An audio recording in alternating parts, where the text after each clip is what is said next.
சரி, கவனிங்க.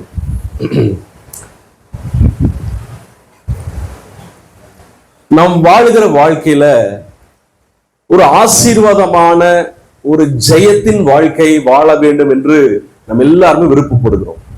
நல்ல ஆசீர்வாதமா வாழணும், எல்லா விஷயத்துல ஒரு ஜெயம், ஒரு வெற்றியான வாழ்க்கை வாழணும், எதுலயும் நமக்கு தோல்வி வரக்கூடாது, எதுலயும் நமக்கு கஷ்டம் வரக்கூடாது, நான் விருப்பப்படுகிற, நான் வாஞ்சிக்கிற எல்லாமே வாழ்க்கையில நடக்கணும் என்று சொல்லி நம்ம எல்லாருமே விருப்பப்படுகிறோம், எல்லாருமே வாஞ்சிக்கிறோம், எல்லாரும் அதுக்காக நாம் பிரயாசப்படுகிறது உண்மைதான். ஆசீர்வாதமான ஒரு நல்ல வாழ்க்கை, பைபிளும் நமக்கு நிறைய வாக்குத்தத்தங்களை, வார்த்தைகளை சொல்லுகிறது. என்ன சொல்லுகிறது? நான் உன்னை ஆசீர்வதிப்பேன், நான் உன்னை உயர்த்துவேன், நான் உனக்கு ஜெயத்தை தருவேன், நான் உனக்கு நன்மை செய்வேன், உனக்கு குறைகளை எல்லாம் நிறைவாக்குவேன் என்று சொல்லி அநேக வார்த்தைகளும் நாம் கேட்கிறோம், படிக்கிறோம். ஆனாலும் அந்த வார்த்தைகள் நம் வாழ்க்கையில நடக்கிறதில் நிறைவேறுவதே இல்லை. அதற்கும் நமக்கும் வார்த்தைகளுக்கும், கேட்கிற வார்த்தைகளுக்கும் படிக்கிற வார்த்தைகளுக்கும் நமக்கு முரணான சில காரியங்கள் வாழ்க்கை நடக்கிறதை பார்க்க முடியும். நம்ம பைபிள்ல இருந்து சில வார்த்தைகளை படிக்கலாம் பாருங்க. உபாகமத்தின் புஸ்தகம் 28ஆம் அதிகாரம் 2வது வசனம் சொல்லுகிறது. உபாகமம் 28:2.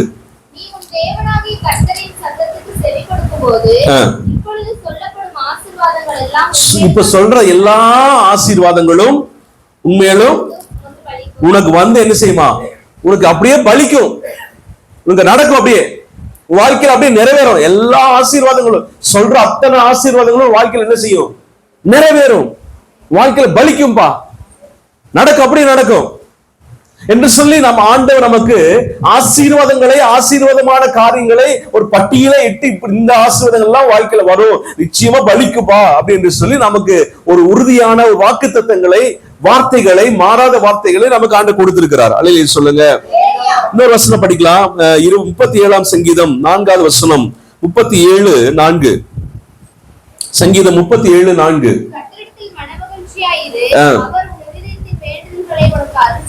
அவர் உன் இருதயத்தின் வேண்டுதல்கள் எல்லாம் உனக்கு என்ன செய்வார்?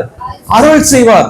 நீ என்னெல்லாம் இருதயத்தில் வேண்டிக் கொள்கிறாயோ, எதெல்லாம் விருப்பப்படுகிறாயோ, எதெல்லாம் நடக்க வேண்டும் என்று சொல்லி கர்த்தர்ட்ட வேண்டுகிறாயோ, அதெல்லாம் உனக்கு என்ன செய்யுமா? அருள் செய்யப்படும், கொடுக்கப்படும், உனக்கு நடக்கும். இதெல்லாம் பைபிள் சொல்லுகிற வாக்குத்தத்தங்கள்.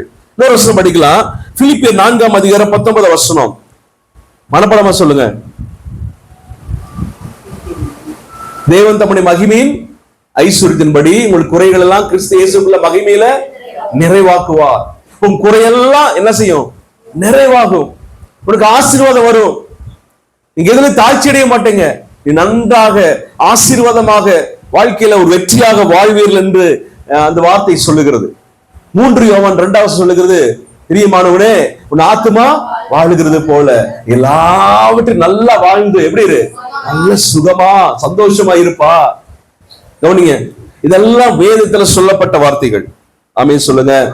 எத்தனை பேர் இந்த இப்படிப்பட்ட ஆசீர்வாதங்களை விரும்புகிறீங்க? சும்மா அல்லேலூயா தான் சொல்லுங்க. எத்தனை பேர் இப்படிப்பட்ட ஆசீர்வாதம் என் வாழ்க்கையில் நடக்கணும், நிறைவேறணும், நான் ஆசீர்வாதமா இருக்கணும், ஜெயமா வாழ்க்கை வாழணும், குறையெல்லாம் நிறைவாகணும், நான் வேண்டிக் கொள்கிறதெல்லாம் மன விருப்பம் எல்லாம் நடக்கணும் அப்படின்னு எத்தனை பேர் நம்புறீங்க? அல்லேலூயா சொல்லுங்க. அல்லேலூயா. ஆனா அநேக சமயத்துல 95 அல்லது 99% ஆசீர்வாதம் இல்லாததான் வாழ்ந்துட்டு இருக்கோம். ஆசீர்வாதங்களை விட, நன்மைகளை விட நம்மை வேதனைப்படுத்துகிற விஷயங்கள் வாழ்க்கையில நிறைய உண்டு. நம் கண்ணீர் விட செய்கிற காரியங்கள் நிறைய உண்டு. நம்மை துக்கப்படுத்துகிற விஷயங்கள் நிறைய உண்டு. ஆசீர்வாதம், ஆசீர்வாதம், எங்க ஆசீர்வாதம், எங்க நன்மை, எங்க ஜெயம்? ஒன்றுமில்லையே என்று சொல்லப்படுகிற சூழ்நிலை தான் நாம் அனுபவித்துக் கொண்டிருக்கிறோம், வாழ்ந்து கொண்டிருக்கிறோம். அல்லேலூயா சொல்லுங்க. நாம் இயேசு கிறிஸ்து ரத்தத்தினால மீட்கப்பட்டிருக்கிறோம். நமக்காக இயேசு சிலுவையில ஜீவனை கொடுத்து நம்மை ரட்சித்திருக்கிறார். இயேசு கிறிஸ்து ரத்தத்தினால மீட்கப்பட்டிருக்கிறது உண்மைதான், ரட்சிக்கப்பட்டது உண்மைதான். நாம் ஒவ்வொரு நாளும் ஜெபிக்கிறது உண்மைதான். நம்மளால இயன்ற வரைக்கும் நம்ம என்ன செய்யறோம்? நம்ம ஜெபிக்கிறோம், சர்ச்சுக்கு போறோம், பைபிள் படிக்கிறோம், ஒவ்வொரு வாரம் பிரசங்களை என்ன செய்யறோம்? கேட்கிறோம், முடிந்தளவுக்கு உபவாசம் கூட இருக்கிறோம். சில பேர் அதுக்கு மிஞ்சி சில ஊழியங்களை என்ன செய்யறோம்? செய்கிறோம். சில பேருக்கு உதவி செய்கிறோம், சில பேருக்காக ஜெபிக்கிறோம். ஆண்டவருக்காக எவ்வளவு காரியங்களை செய்தாலும், வாக்குத்தத்தங்களை நாம் அறிக்கையிட்டாலும், காணிக்கை போட்டாலும், தசமாம் கொடுத்தாலும், என்ன காரியம் செய்தாலும், இன்னும் நாம் விருப்பப்படுகிற, நாம் எதிர்பார்க்கிற ஆசீர்வாதங்கள் இன்னும் என்ன செய்யல, வாழ்க்கையில வரல. பிரச்சனைகள் மாறல, போராட்டங்கள் தீரல, நாம் சூழ்நிலை எதிர்கொள்கிறோமே, அந்த சூழ்நிலையில இன்னும் பல சமயத்துல சறுக்கி விழுகிறோம், தோல்வி அடைகிறோம். அநேகருக்கு பார்வையில அவமானமாக நாம் வாழ்கிறோம். மற்றவர்கள் குறை சொல்லுகிற அளவுக்கு பிரச்சனையோடு கூட வாழுகிறோம். ரட்சிக்கப்பட்டது உண்மைதான், பைபிள் படிக்கிறது உண்மைதான், ஜெபிக்கிறது உண்மைதான், எல்லாம் உண்மைதான். ஆனாலும் பிரச்சனைகளும் அதிகமாக வாழ்க்கையில் என்ன செய்யுது, வருகிறது. அல்லேலூயா சொல்லுங்க, சத்தம் அல்லேலூயா சொல்லுங்க. அப்ப ஆசீர்வாதமே இல்லையா? அதெல்லாம் பொய்யா? ஏன் என்னால சாட்சியான வாழ்க்கை வாழ முடியல? மற்ற முன்னாடி ஒரு ஆசீர்வாதமான இந்த மகன் உண்மையாலுமே ஆசீர்வதிக்கப்பட்டவர்கள் அப்படின்னு சொல்ற அளவுக்கு ஏன் என்னால வாழ முடியல? என் குடும்பம் ஏன் ஆசீர்வாதமான குடும்பமா இல்ல? என்னால ஏன் ஜெயத்தின் வாழ்க்கை என்னால வாழ முடியல? இப்படிப்பட்ட காரியங்களை நாம் யோசிக்கணும், சிந்திக்கணும். அதை குறித்து நாம் வேதத்தை திறந்து ஆண்டுடைய சமூகத்தில் உட்கார்ந்து கர்த்தாவை ஏன் என்று சொல்லி நாம் கேள்விகளை கேட்டு அதுக்கேற்ற பதில்களை நாம் பெற்றுக்கொள்ள வேண்டும் என்று கர்த்தர் விரும்புகிறார். அல்லேலூயா சொல்லுங்க. ஏன் இந்த பற்றாக்குறை, ஏன் இந்த பிரச்சனை, ஏன் இந்த போராட்டம், ஏன் இந்த குறைபாடு, ஏன் இந்த காரியங்கள் நடக்கிறது? ஏன் ஆசீர்வாதம் இல்லை? ஏன் நன்மை இல்லை? ஏன் ஜெயம் இல்லை? ஏன் என்னால் ஜெயத்தின் வாழ்க்கை வாழ முடியவில்லை? ஏன் என்னால பாவத்தை மேற்கொள்ள முடியல? பாவத்தின் மேல ஜெயம் இல்லை. சில பாவங்கள் நம்மை அடிமைப்படுத்தி கொண்டே இருக்கிறது. திரும்ப திரும்ப திரும்ப திரும்ப நம்ம மனதை நம்ம குற்ற உணர்வுப்படுத்திக் கொண்டு, துக்கப்படுத்திக் கொண்டு, வேதனைப்படுத்திக் கொண்டு, சில மேற்கொள்ள முடியாத பாவ பழக்கங்கள், மேற்கொள்ள முடியாத உலக பிரகாரமான காரியங்கள், சாத்தானை ஜெயிக்க முடியல, தரித்திரத்தை ஜெயிக்க முடியல, கடனை ஜெயிக்க முடியல, பலவீனங்களை ஜெயிக்க முடியல. இப்படிப்பட்ட அனுபவத்தில் தான் நம்ம வாழ்ந்து கொண்டிருக்கிறோம். இதெல்லாம் ஏன் ஏன் என்னால முடியல? வாக்குத்தத்தங்கள் உண்டு, ஆசீர்வாதம் வார்த்தைகள் உண்டு, கர்த்தர் நம்மோடு கூட இருக்கிறார், சிலுவையில் நமக்காக எல்லாத்தையும் ஜெயத்தை ஆண்டவர் பெற்றுக் கொடுத்திருக்கிறார். ஆனாலும் ஏன் என்னால ஜெயிக்க முடியல? நான் வாழுகிற வாழ்க்கை எப்படிப்பட்டதா இருக்குது? இயேசு கிறிஸ்து இப்பொழுது வர சொல்றாரு. இயேசு கிறிஸ்து வருகைக்கு இப்பொழுது நான் ஆயத்தமா இருக்கிறேனா? அவர் வந்த போவதற்கு நான் தெளிந்த மனசாட்சியோடு கூட, நான் பரிசுத்தவானாக, அவர் வருவதற்கு அவருக்கு ஏற்றவனாக, அவர் வந்த அவருடைய சத்தத்தை கேட்டு நான் எடுத்துக்கொள்ளப்படுகிற அளவுக்கு நான் ஒரு ஒரு தகுதியிலவனா இருக்கிறேனா? நாம் இன்னும் நாளைக்கு சரியா, கண்டிப்பா நம்ம சரியாயிருவோம், கண்டிப்பா வாழ்க்கை மாறிடும் என்று சொல்லி நம்பிக்கையில தான் வாழ்ந்து கொண்டிருக்கிறோம். ஆனா அப்படிப்பட்ட வாழ்க்கை இப்ப என்னால வாழ முடியல. இதெல்லாம் ஏன் நடக்கிறது? ஏன் இப்படி காரியங்கள்? என்னுடைய எதிர்காலத்து குறித்தான நிச்சயம், ஒரு தெளிவு எங்கிட்ட இருக்கா? நம்ம எல்லாரும் பயப்படுறோம்ல, நாளைக்கு எப்படி இருக்குமோ, என் சந்ததி எப்படி இருக்குமோ, என் குடும்பம் நிலைமை எதிர்காலத்தை எப்படியாக முடியுமோ, என்னுடைய இந்த காரியங்கள் நன்மையாக ஆகுமா என்று சொல்லி இன்னும் வாழ்க்கையில இன்னும் பயங்கள் மனதின் ஆழத்துல இன்னும் ஓடிக்கொண்டே இருக்கிறது. சொல்லுங்க. அவனுடைய ஆசீர்வாதம் வார்த்தைகள் உண்மைதான். ஆனா அதுக்கு முரணாக நம் ஆசீர்வாதம் இல்லாம வாழுகிறதும். அப்ப எதுக்கு நம்ம பைபிள் தூக்கணும்? எதுக்கு நம்ம சர்ச்சுக்கு போகணும்? அப்ப ஆண்டவர் வாழ்க்கையில் என்ன செய்கிறார்? என்ன எதுல நம்ம வாழ்க்கையில குறையா இருக்கிறோம்? ஏன் நம்ம அந்த ஆசீர்வாதம் வார்த்தைகள் நடக்கல? கவனிங்க. நம்முடைய வேதத்துல இருந்து சில பேரை நான் சொல்றேன், சில பேர் நான் படிக்கிறேன் பாருங்க. நோவா, கவனிங்களா, நோவா அவன் உலகத்துல மிக மிக தீமை நிறைந்த ஒரு சூழ்நிலையில வாழ்ந்தவன். உலகமே மோசம் போயிடுச்சு. கர்த்தருக்கு பொறுமை இழந்து ஒருத்தனை கூட உயிரோட வச்சிருக்க கூடாது அப்படின்னு சொல்ற அளவுக்கு அவருக்கு எவ்வளவு பொறுமையானவர் சொல்லுங்க. அவருக்கே பொறுமை இழந்து இந்த ஜனங்களை என்ன செய்யணும்? ஒருத்தர் கூட உயிர் வச்சு விட, எல்லாம் அழிச்சிடணும், கொன்றணும் என்று சொல்லி படைத்த தேவனுக்கே ஜனங்கள் மேல வெறுப்பு வந்து அழிக்கும்படியாக அவர் இறங்கி வந்தார். அப்படிப்பட்ட சூழ்நிலையில வாழ்ந்து கொண்டிருந்த, அப்படிப்பட்ட நிலைமையில வாழ்ந்து கொண்டிருந்த நோவா ஒரு ஆசீர்வாதமான வாழ்க்கை வாழ்ந்தான். சொல்லுங்க, ஒரு வெற்றியான வாழ்க்கையை வாழ்ந்தான். ஆமென். வாழ்ந்தான் இல்லையா? அவர் ஒரு ஆசீர்வாதமான வாழ்க்கையை வாழ்ந்தான், வெற்றியான வாழ்க்கை, ஒரு ஜெயத்தின் வாழ்க்கை, தேவனால் கிருபை பெற்ற ஒரு வாழ்க்கை வாழ்ந்தான் நோவா. நோவாக்கு அடுத்தது ஒரு மனுஷனை சொல்றேன், யோசேப்பு. யோசேப்பு தேவ தரிசனத்தை பெற்றுக்கொண்டு அந்த நாள் முதற்கொண்டு தன்னுடைய குடும்பத்தால் பகைக்கப்பட்டான், வெறுக்கப்பட்டான், விரோதிக்கப்பட்டான். அவர்கள் அடித்தார்கள், குழியில போட்டார்கள், அவனை அடிமையாக விட்டு போட்டார்கள், எல்லாரும் மறந்து போனார்கள். அங்க போய் தான் செய்யாத குற்றத்துக்காக அவன் தண்டனை பெற்று வேதனைப்பட்டு எல்லாரால் மோசமா ஒரு தூஷிக்கப்பட்டு ஒரு கஷ்டத்தின் வாழ்க்கை வாழ்ந்தாலும் யோசேப்பின் வாழ்க்கை ஆசீர்வாதமாக மாறினது. சொல்லுங்க, யோசேப்பு ஆசீர்வாதமாக மாறினான். அவனுக்கு பெரிய ஜெயத்தின் வாழ்க்கையை கர்த்தர் கொடுத்தார்.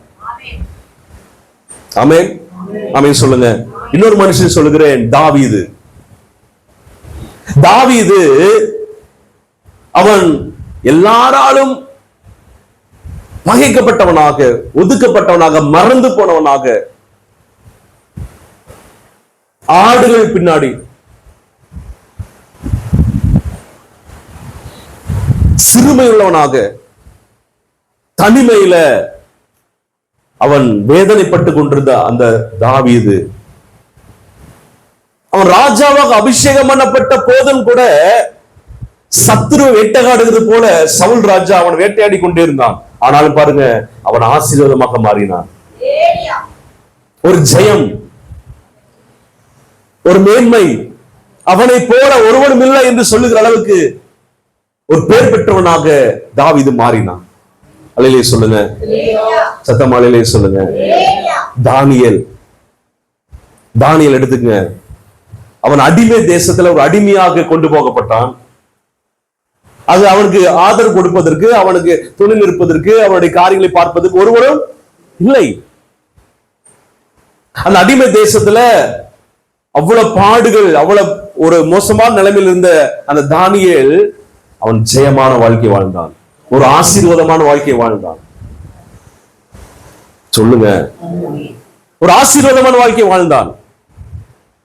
புதிய ஏற்பாட்டில் எடுத்துக் கொள்வோமானால் பவுலை குறித்து வாசிக்கும் போது, பவுல் அவன் நல்ல சொகுசான வாழ்க்கை வாழ்ந்து கொண்டிருந்தான். ஒரு பெரிய பணக்காரன் தான், சமயர் சங்கத்துல உறுப்பினராக இருந்தவன் தான், ரோம அரசாங்கத்துல ஒரு பெரிய ஒரு பதவியை பெற்றிருந்தவன் தான். அவனுடைய யூத சமுதாயத்துல அவன் ஒரு பெரிய பேர் பெற்றவனாக, ஒரு பரிசேயனாக, குற்றம் சாட்டப்படாதவனாக இருந்தான். ஆனால் கூட எப்பொழுது ஆண்டவரை சந்தித்தானோ அப்பொழுது பாடுகள், வேதனைகள், துக்கங்கள் வந்தாலும் அவன் வாழ்க்கை மிக மிக ஆசீர்வாதமா இருந்தது. அவன் சபையை ஸ்தாபித்தான், வேதத்தை நிரப்பினான், தேவ ரகசியங்களை ஜனங்களுக்கு போதிக்கிற அளவுக்கு மிக மிக ஆசீர்வாதமான வெற்றியான ஒரு மனுஷனாக மாறினான். அல்லேலூயா சொல்லுங்க, அல்லேலூயா. இன்னும் எத்தனையோ பேர் பைபிள்ல சொல்ல முடியும்னால நாம் இவர்களை பார்த்து சில படிப்பினைகளை நாம் என்ன செய்யணும்? கற்றுக்கொள்ளணும்.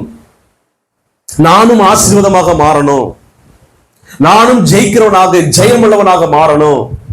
அநேக ஜனங்களுக்கு முன்பாக என்னுடைய வாழ்க்கையில ஆசீர்வாதத்தை எல்லாரும் பார்க்கத்தக்கதாக கர்த்தர் என்னை ஆசீர்வதித்திருக்கிறார், கர்த்தர் எனக்கு ஜெயத்தை கொடுத்திருக்கிறார், நான் ஒரு ஜெயமான வாழ்க்கை தான் வாழ்ந்து கொண்டிருக்கிறேன் என்று சொல்லி மற்றவர்களுக்கு சாட்சியாக நிற்கத்தக்கதாக நம்முடைய உறவினர்களுக்கும், நம்முடைய சொந்தக்காரங்களுக்கும், நம்முடைய நண்பர்களுக்கும், பக்கத்து வீட்டுக்காரர்களுக்கும், நம்ம அறிந்த அத்தனை பேருக்கு முன்னாடி நான் இந்த மகள் இந்த குடும்பம் இவ்வளவு ஆசீர்வாதமா இருக்கிறது என்று சொல்லத்தக்கதாக வாழ வேண்டும் என்று கர்த்தர் விரும்புகிறார். ஆமென், ஆமென் சொல்லுங்க. இன்னைக்கு ஆண்டவர் அதான் என்னோட பேசிக் கொண்டிருக்கிறார். என்ன வாழ்க்கை வாழ்றோம்?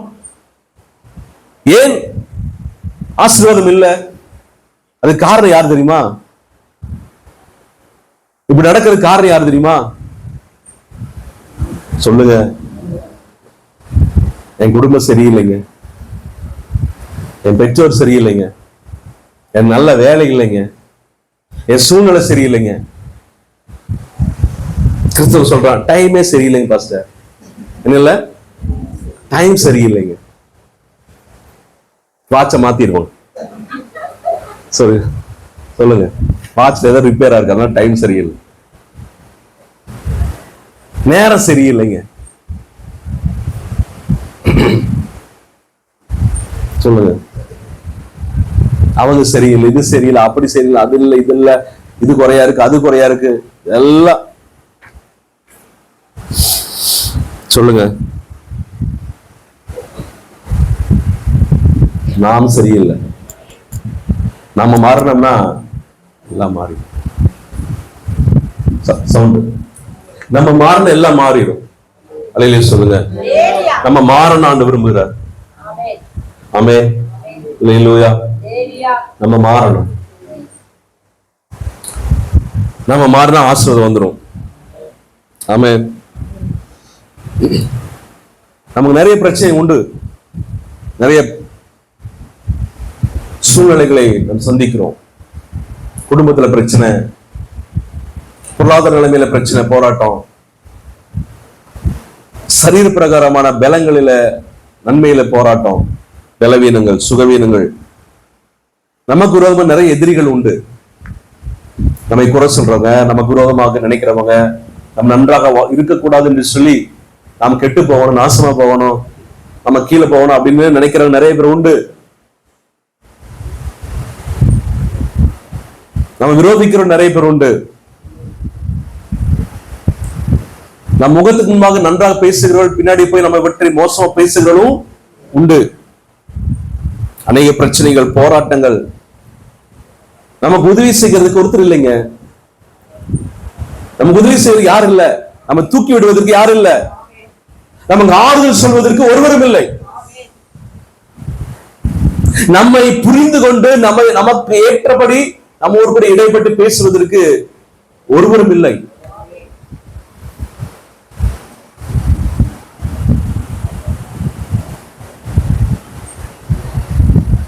இந்த சொன்ன எல்லா விஷயம் ஒரு பட்டியல் பட்டன இத்தனை பேருக்கு இருந்துச்சு.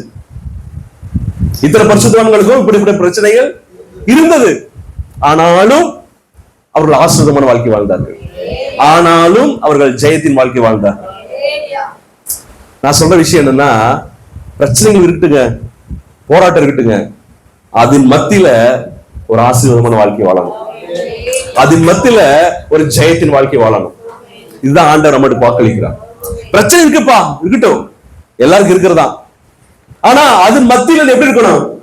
ஆசீர்வாதம். அதன் மத்தியில நீ ஜெயம், அதன் மத்தியில் உயர்வு, அதன் மத்தியில் அநேகருக்கு ஒரு முன்மாதிரியான வாழ்க்கை. நம்மை பார்த்து சத்துருக்கள் பொறாமைப்படணும், நம்மை பார்த்து சத்துருக்கள் எரிச்சல் அடையணும். அந்த அளவுக்கு ஒரு வாழ்க்கை வாழ வேண்டும் என்று கர்த்தர் விரும்புகிறார். அதுக்கு ஏன் என்னால வாழ முடியல? பிரச்சனை அளவுக்கு இருந்துட்டு போட்டோம். ஆனா அதன் மத்தியில எப்படி இருக்கணும்? ஆசீர்வாதமா இருக்கணும். அதுதான் ஆண்டவர் விரும்புகிறார். அல்லேலூயா சொல்லுங்க. யோவான் 16 அதிகாரம் 33 வசனம். யோவான் 16:33. என்னிடத்தில் உங்களுக்கு சமாதானம் உண்டாயிருக்கும் பொருட்டு இவைகளுக்கு உங்களுக்கு சொன்னேன். உலகத்தில் உங்களுக்கு என்ன உண்டா? அது எல்லாத்துக்கும் உண்டு. உபத்திரம் இல்லாத மனுஷன் கிடையாது. எல்லாத்துக்கும் என்ன உண்டு? பிரச்சனை உண்டு. ஆனா ஒண்ணு மட்டும் நினைச்சுங்க, ரொம்ப தைரியமா இருங்க. திடம் கொள்ள என்ன அர்த்தம்? தைரியமா இருங்க. எதுக்கு? ஏன் தைரியமா இருக்கணும்? பிரச்சனை மாத்திரம் ஏன் தைரியமா இருக்கு சொல்றாரு? நான் அந்த பிரச்சனைக்கு காரணமா இருக்க உலகத்தையே நான் என்ன செஞ்சுட்டேன்? ஜெயிச்சிட்டேன். நான் உலகத்தை ஜெயித்தேன். நீ கவலைப்படாதப்பா, நீ தைரியமா இரு, நீ நம்பிக்கையாரு, திடனாயிரு, நீ சோர்ந்து போகாத. நான் உலகத்தை ஜெயிச்சேன். எல்லா பிரச்சனைக்கார உலகம் தான். இந்த உலகத்தையே நான் ஜெயிச்சிட்டேன். நான் ஜெயிச்சதுனால ஏன் ஆண்டவர் நான் ஜெயிச்சேன்னு சொல்றாரு? இயேசு கிறிஸ்து உலகத்துல வந்து, கவனிங்க எல்லாரும், இயேசு கிறிஸ்து உலகத்தில் வந்து யாருக்காக வந்தார் அப்படின்னா நமக்காக தான் வந்தார்.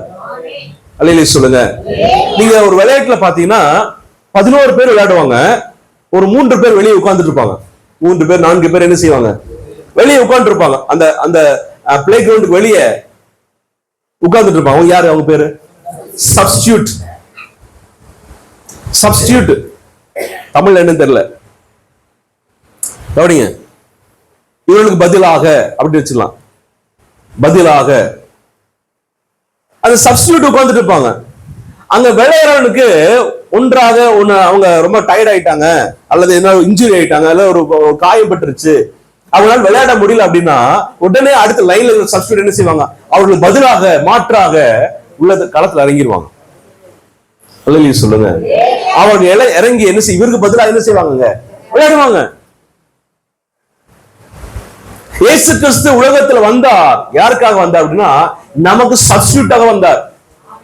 என்னால ஜெயிக்க முடியல, என்னால வெற்றியான வாழ்க்கை வாழ முடியல, என்னால பாவத்தை ஜெயிக்க முடியல, என்னால பிசாசை ஜெயிக்க முடியாது, எனக்கு பரிசுத்தம் இல்ல எங்கிட்ட இல்ல, அதனால ஒன்றுமே இல்லாதபடி, தகுதி இல்லாதபடினால, இன்ஜுரி ஆயிட்டபடினால எனக்கு பதிலாக பரிசுத்தரா இருக்கிற இயேசு உலகத்துல எனக்கு சப்ஸ்டிடியூட்டாக உலகத்துல வந்தார். ஆமென் சொல்லுங்க. இப்ப எனக்கு சப்ஸ்டிடியூட்டா வந்து அவர் என்னை போல சோதிக்கப்பட்டார், என்னை போல பாடுபட்டார். அப்புறம் பாடையில நினைச்சுக்காதீங்க, இயேசு நம்மை போல என்ன செஞ்சாரு?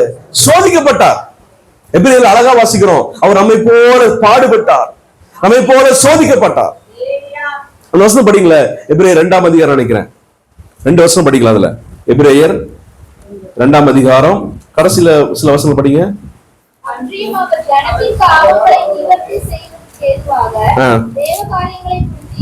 இல்ல இல்ல இல்ல இல்ல இல்ல,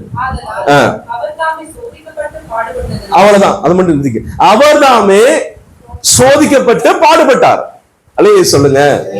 அப்ப அவர்கிட்ட பாவம் இல்லைங்க, அவர்கிட்ட குறை இல்ல, ஆனாலும் சோதிக்கப்பட்டார். ஏன் சோதிக்கப்பட்டா? அவர் வந்தது சப்ஸ்டிடியூட்டா வந்திருக்கிறார். யாருக்கு வந்தாரு? நமக்கு வந்தார். அப்ப நம்ம பிரச்சனைகள், நம்ம பாடுகள், நமக்கு வர சோதனைகள்லாம் அவருக்கு வந்துச்சு. ஆமென் சொல்லுங்க.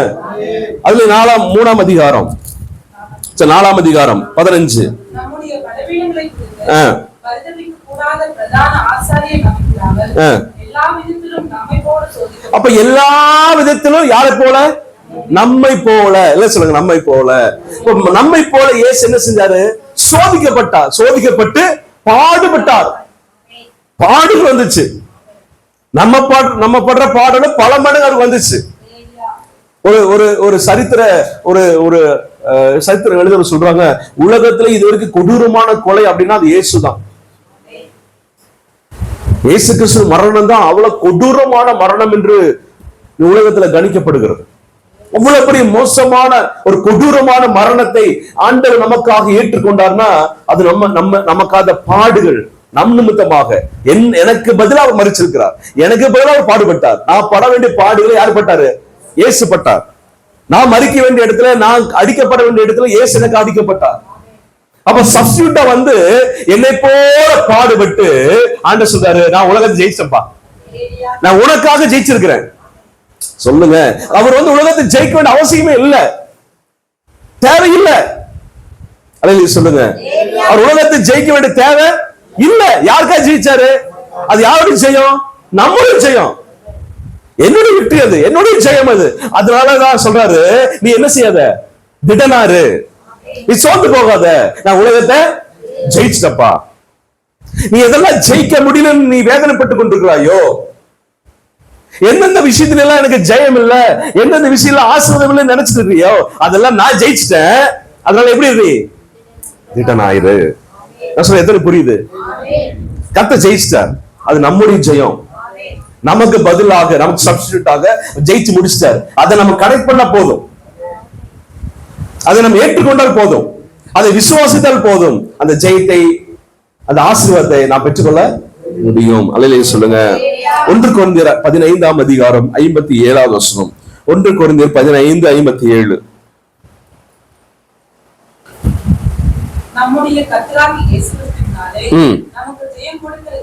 நமக்கு ஜெயம் கொடுக்கிற தேவனுக்கு, அப்ப ஆண்டவர் இயேசு கிறிஸ்து மூலமாக அவருடைய ஜெயத்தை யார் கொடுக்கிறார்?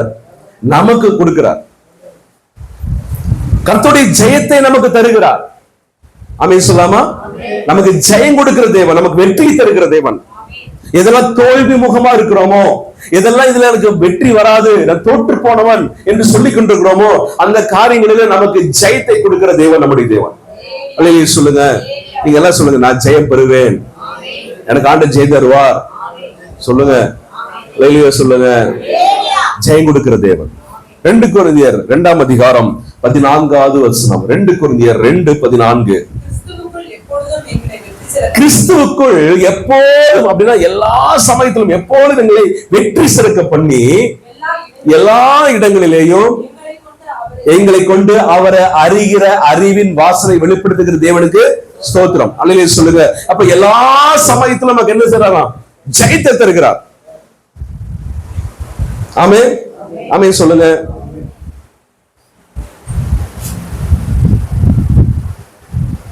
யோசேப்பை கொண்டு ஜெயில போட்டோன்ன அவ்வளவு வாழ்க்கை முடிச்சதுங்க. இனி அவனுக்கு என்ன இல்ல? விடுதலை இல்ல. இனி அவன் வந்து என்ன பிரயோஜனம்? இது சாத்தானுடைய கணக்கு. ஆனா முடியல. யார் ஜெயிச்சா?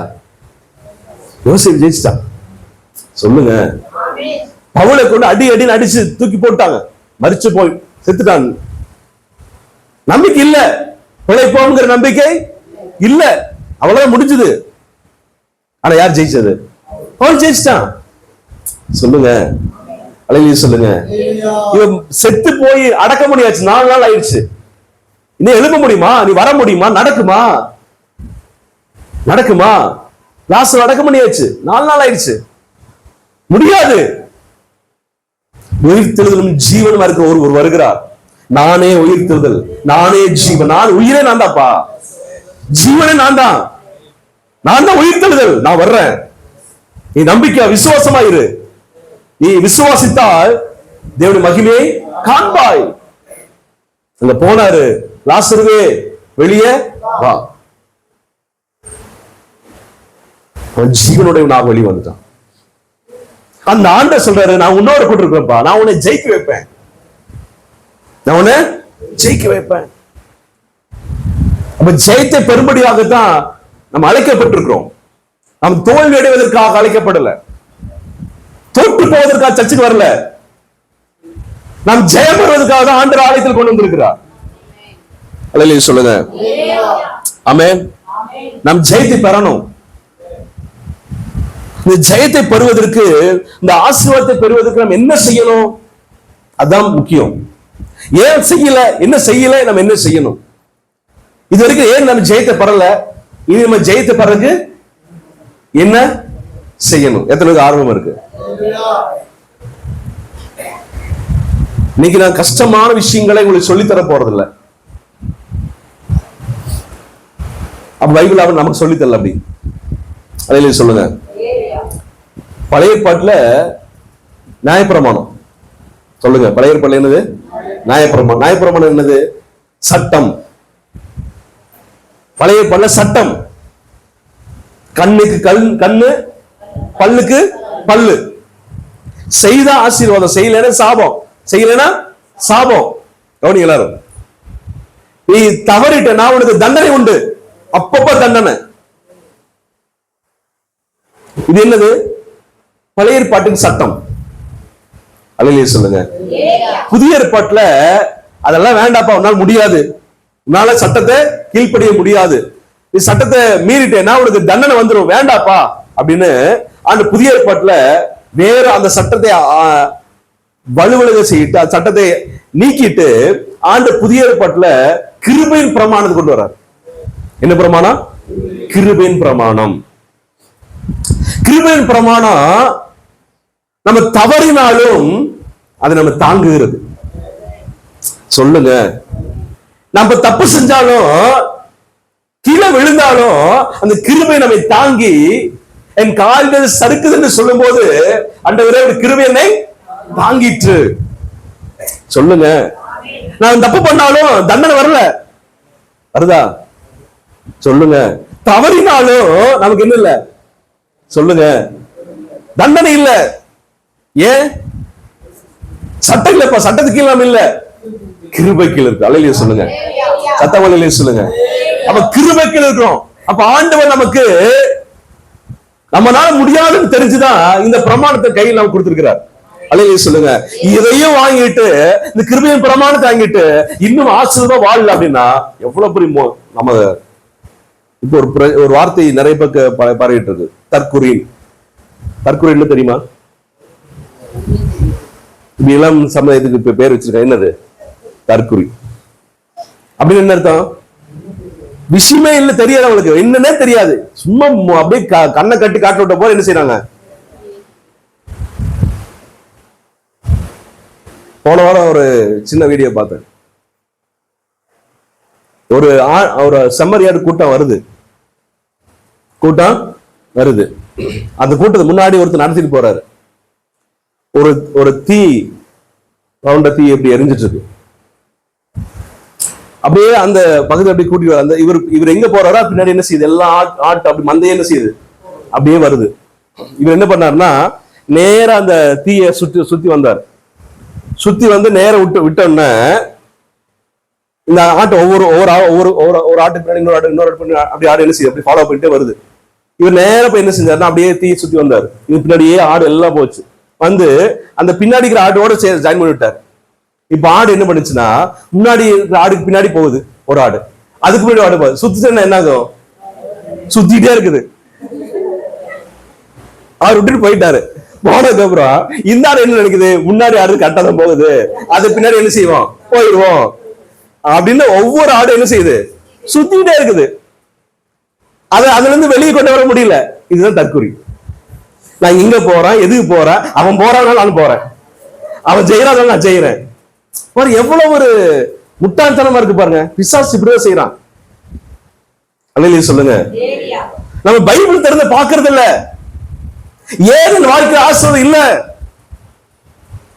நான் சர்ச்சில் போறேன்ல, எனக்கு ஜீவனுக்கு அடுத்த உண்மை தானே, வாக்குத்தத்தங்கள் உண்மை தானே, எனக்கு ஆவியான கொடுத்திருக்கிறாரு, எல்லாம் உண்மை. ஏன் நடக்கல? சொல்லுங்க. நம்ம தற்குறிகளா இருக்க கூடாது. கேள்வி கேட்கணும், ஏன் கேட்கணும். அதுக்கு பதில கர்த்தர் என்ன செய்வார், நமக்கு தருவார். ஒரு ஸ்டெப் முன்னாடி வரணும். எல்லாரும் இருக்கிறது போல என்ன செய்யக்கூடாது கூட்டத்துல. சொல்லுங்க, அப்படி எல்லாரும் போடக்கூடாது.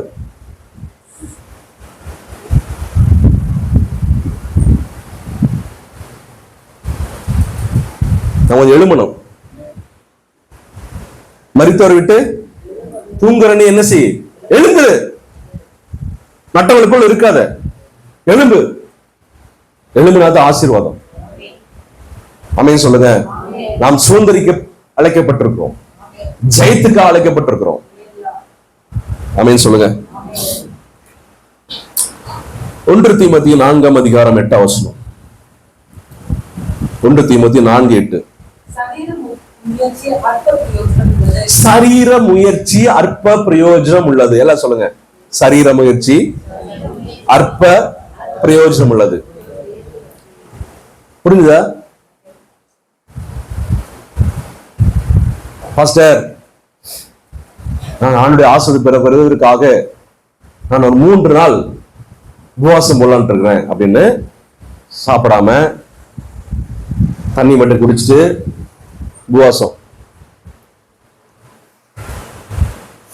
உபவாசம் முடிச்சுட்டு, என்ன பிரதர் எப்படி இருக்கீங்க? என்னங்க ஒண்ணுமே சரியில்லை. என்னப்பா உபவாசம் எல்லாம் போட்ட, 3 நாள் ஜெபம் பண்ண, இப்படிலாம் பண்ண, என்னாச்சு? ஒரு பிரயோஜனம் இல்லைங்க. அவன் சரீரத்துல மட்டும்தான் முயற்சி பண்ணிருக்கிறான். சொல்ல புரியுதா? அதனால அவன் வாழ்க்கையில எந்த பிரயோஜனமும் கொண்டு வரல. சரீர பிரகாரமாக என்ன முயற்சி பண்ணாலும், இங்கிலீஷ்ல என்ன போட்டிருக்கு அப்படின்னா பிசிக்கல் ட்ரைனிங், பிசிக்கல் எக்ஸசைஸ், அது பெரிய வேல்யூவாக மாறாது. ஒரு பெரிய பலனை என்ன செய்யாது, தராது.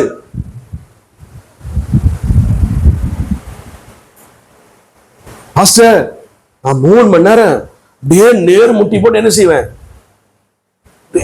ஜாமண்டே இருப்பேன். ஏப்ப உனக்கு கோபம் மாறிடுச்சா? கோபத்துல உனக்கு ஜெயம் வந்துச்சா? ஐயோ, அதெல்லாம் மாறவே மாறாது. சுவாபம் மாறிடுச்சா? சொல்லுங்க. நான் 9 மணிக்கு சர்ச்சுன்னா 8:30 மணிக்கு என்ன செய்வேன், அப்ப அப்படியே என்ன செய்வேன், ஜெபம் பண்ணுவேன், அப்படி பண்ணுவேன், இப்படி பண்ணுவேன், அது பண்ணுவேன், இது பண்ணுவேன். சரீரத்தில் எல்லா முயற்சி எடுக்கிறது. சொல்லுங்க.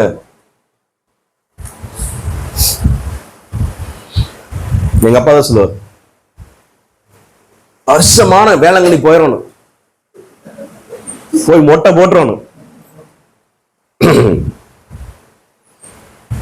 எங்க அப்பா ஆக்சிடென்ட் ஆனதுக்கு பின்னாடி ஒரு நாள் அந்த பழைய நினைப்பு வந்துருச்சு. ஐயோ, அப்பெல்லாம் வேளாங்கண்ணி போவேன், போய் ஆகணும் அப்படின்றாரு. சரி, வேற வழி இல்ல கூட்டிட்டு போய் மொட்டை அடிச்சாச்சு. முடியதை முளைச்சிருச்சு. 1 வருஷம் ஆயிடுச்சா, வேளாங்கண்ணி போகணும். 3 மாசம் 1 வருஷம் ஆச்சு. முடி முளைச்சோன்ன அவர் என்ன செய்யணும், மொட்டை போடணும் என்ன வந்துருச்சு. சரீரத்துல முயற்சி, என்ன முயற்சி பண்ணாலும் அதனால என்ன இல்ல. அதுல 3 அவசரம் படிங்க.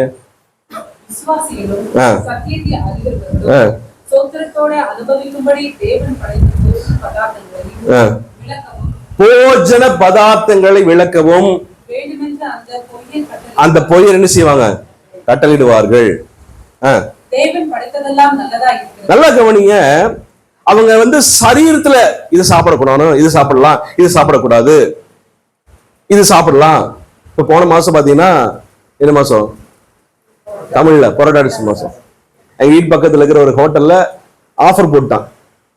என்ன ஆஃபர் அப்படின்னா, அந்த மாசம் யாரும் கறி சாப்பிட மாட்டாங்கல்ல, அதனால இந்த பொருள் வாங்கினீங்கன்னா உங்களுக்கு சிக்கன் ஃப்ரை ஃப்ரீ, அது வாங்கின இது ஃப்ரீ, அதை வாங்கின இது ஃப்ரீன்னு என்ன செஞ்சான், போட்டான். அவன் கேட்டான், என்ன போட்ட ஓடுதா, ஒண்ணு ஒருத்தர் வரல. நல்லா கவனிங்க. இதெல்லாம் நான் சாப்பிட மாட்டேன், இதெல்லாம் செய்ய மாட்டேன், இப்படி போக மாட்டேன், அப்படி போக மாட்டேன். நல்ல சரீர பிரகாரமாக நாம் எதை முயற்சி பண்ணினாலும் அது இந்த ஆசீர்வாதம் பெறுவதற்கு, இந்த ஜெயத்தை பெறுவதற்கு, இந்த நன்மை பெறுவதற்கு இப்படி எல்லாம் இருக்கலாமா, இப்படி எல்லாம் பண்ணலாமா, பண்ண நடத்தணுமா அப்படின்னா நடக்காது. இந்த சரீர பிரகாரமாக நீங்க எதை முயற்சி செய்தாலும் உங்களுக்கு என்ன வராது, பலன் வராது. நிறைய பேர் சரீர முயற்சி செய்யறாங்க. இந்து சகோதரர்கள் அப்படியே செய்யறாங்கல்ல, அவனுடைய முயற்சி முழுது இதுதான், சரீர பிரகாரமா தான் இருக்கும். அவன் மனசு மாறி இருக்காது, குணம் மாறி இருக்காது, சுவாபம் மாறி இருக்காது, பேச்சு மாறி இருக்காது, அதே பொய், அதே பித்ராட் எல்லாம் பண்ணுவான். ஆனா என்ன செய்ய மாட்டான், அதெல்லாம் பிரச்சனை இல்லை. நான் சரீர பிரகாரமா இதெல்லாம் செஞ்சிருவேன், இதெல்லாம் பண்ணிடுவேன், காணிக்கலாம் கொடுத்துருவேன், எல்லாம் பண்ணிடுவேன். எனக்கு என்ன செய்யணும், ஆசீர்வாதம் அப்படின்னா அது நம்முடைய ஆவிக்குரிய வாழ்க்கையில என்ன செய்யாது, செல்லாது. சர்ச்சுக்கு வந்துட்டா, சரீர பிரகாரம் சர்ச்சுக்கு வந்துட்டா மட்டும் பரவ முடியாது. சரீர பிரகாரம் ஞானஸ்நானம் எடுத்தா மட்டும் எங்க போக முடியாது, பரவ முடியாது. அப்ப சரீர பிரகாரம் முயற்சி விட எது முக்கியம், ஆவிக்குரிய பிரகாரமான மாற்றம் தான் முக்கியம். அல்லேலூயா சொல்லுங்க. இப்ப சொல்ல வர விஷயம் என்னன்னா, இதனால வரைக்கும் ஏன் நமக்கு ஜெயம் வரல அப்படின்னா, வெறும் சரீர பிரகாரமா தான் நம்ம செய்யறோம். முழு அந்த மனசுதான் பாக்குறாரு.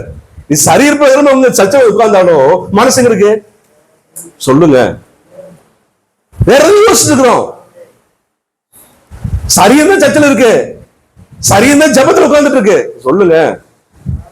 ஜபத்துல சரீரம் தான் உட்கார்ந்துட்டு இருக்கு, வாயில ஸ்தோத்திரம் வருது, ஆனா மனசுலாம் சொல்லுங்க, உண்மையா பொய்யா?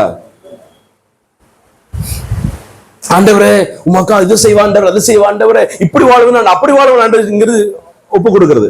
வீட்டுக்கு போனதுக்கு அப்புறம் எமோஷனல் எல்லாம் ஒப்பு கொடுக்கிறது. வீட்டுக்கு போன ஒண்ணு இல்ல,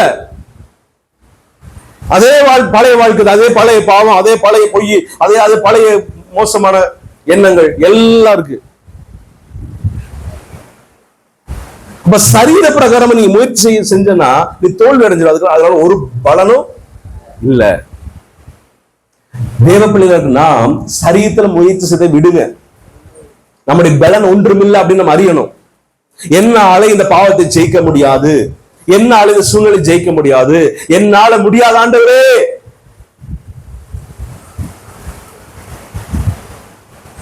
நாம் எப்போ சரிய பிரகாரமா ஜீரோ என்னால முடியலன்னு சொல்லி வர்றோமோ அது வரைக்கும் கர்த்தர் வெயிட் பண்ணுவார். நீ பாத்துக்கப்பா, நீ நட, நீ போ, பலன் இருக்குல்ல, நீ போ, நீ முயற்சி முயற்சி முயற்சி. அப்போ நம்ம ஒரு ஸ்டேஜ் சொல்லிடுறோம், ஆண்டவரே என்னால என்ன செய்யாது, முடியாத ஆண்டவரே.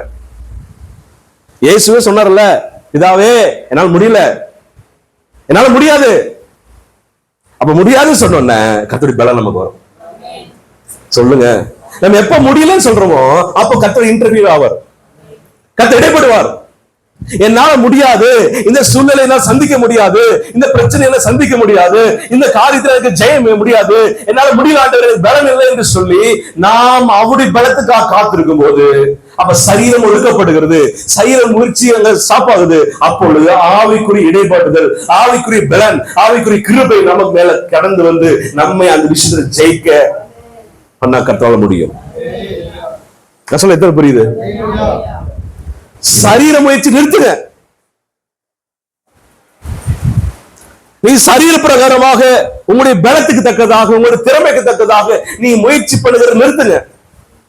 அட்லீஸ்ட் இன்னைக்கு ஜெபிக்கிறது கூட சரீர பிரகாரம் முயற்சி பண்ண நிறுத்துங்க. ஆண்டவரே இந்த ஜெபத்துக்கு எனக்கு உதவி செய்யுங்க, என்னால ஜெபிக்க முடியாது, என்னால இந்த காரியத்தில் நிற்க முடியாது, எனக்கு உதவி செய்யுங்க ஆண்டவர் சொல்லும் போது அந்த ஜெபத்துல கர்த்தர் உங்களுக்கு உதவி செய்ய வல்லவரா இருக்கிறார்.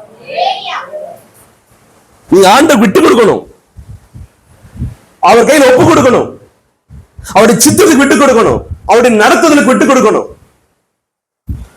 நீங்களா எந்த காரியத்தை செய்தாலும் ஜெயம் வராது.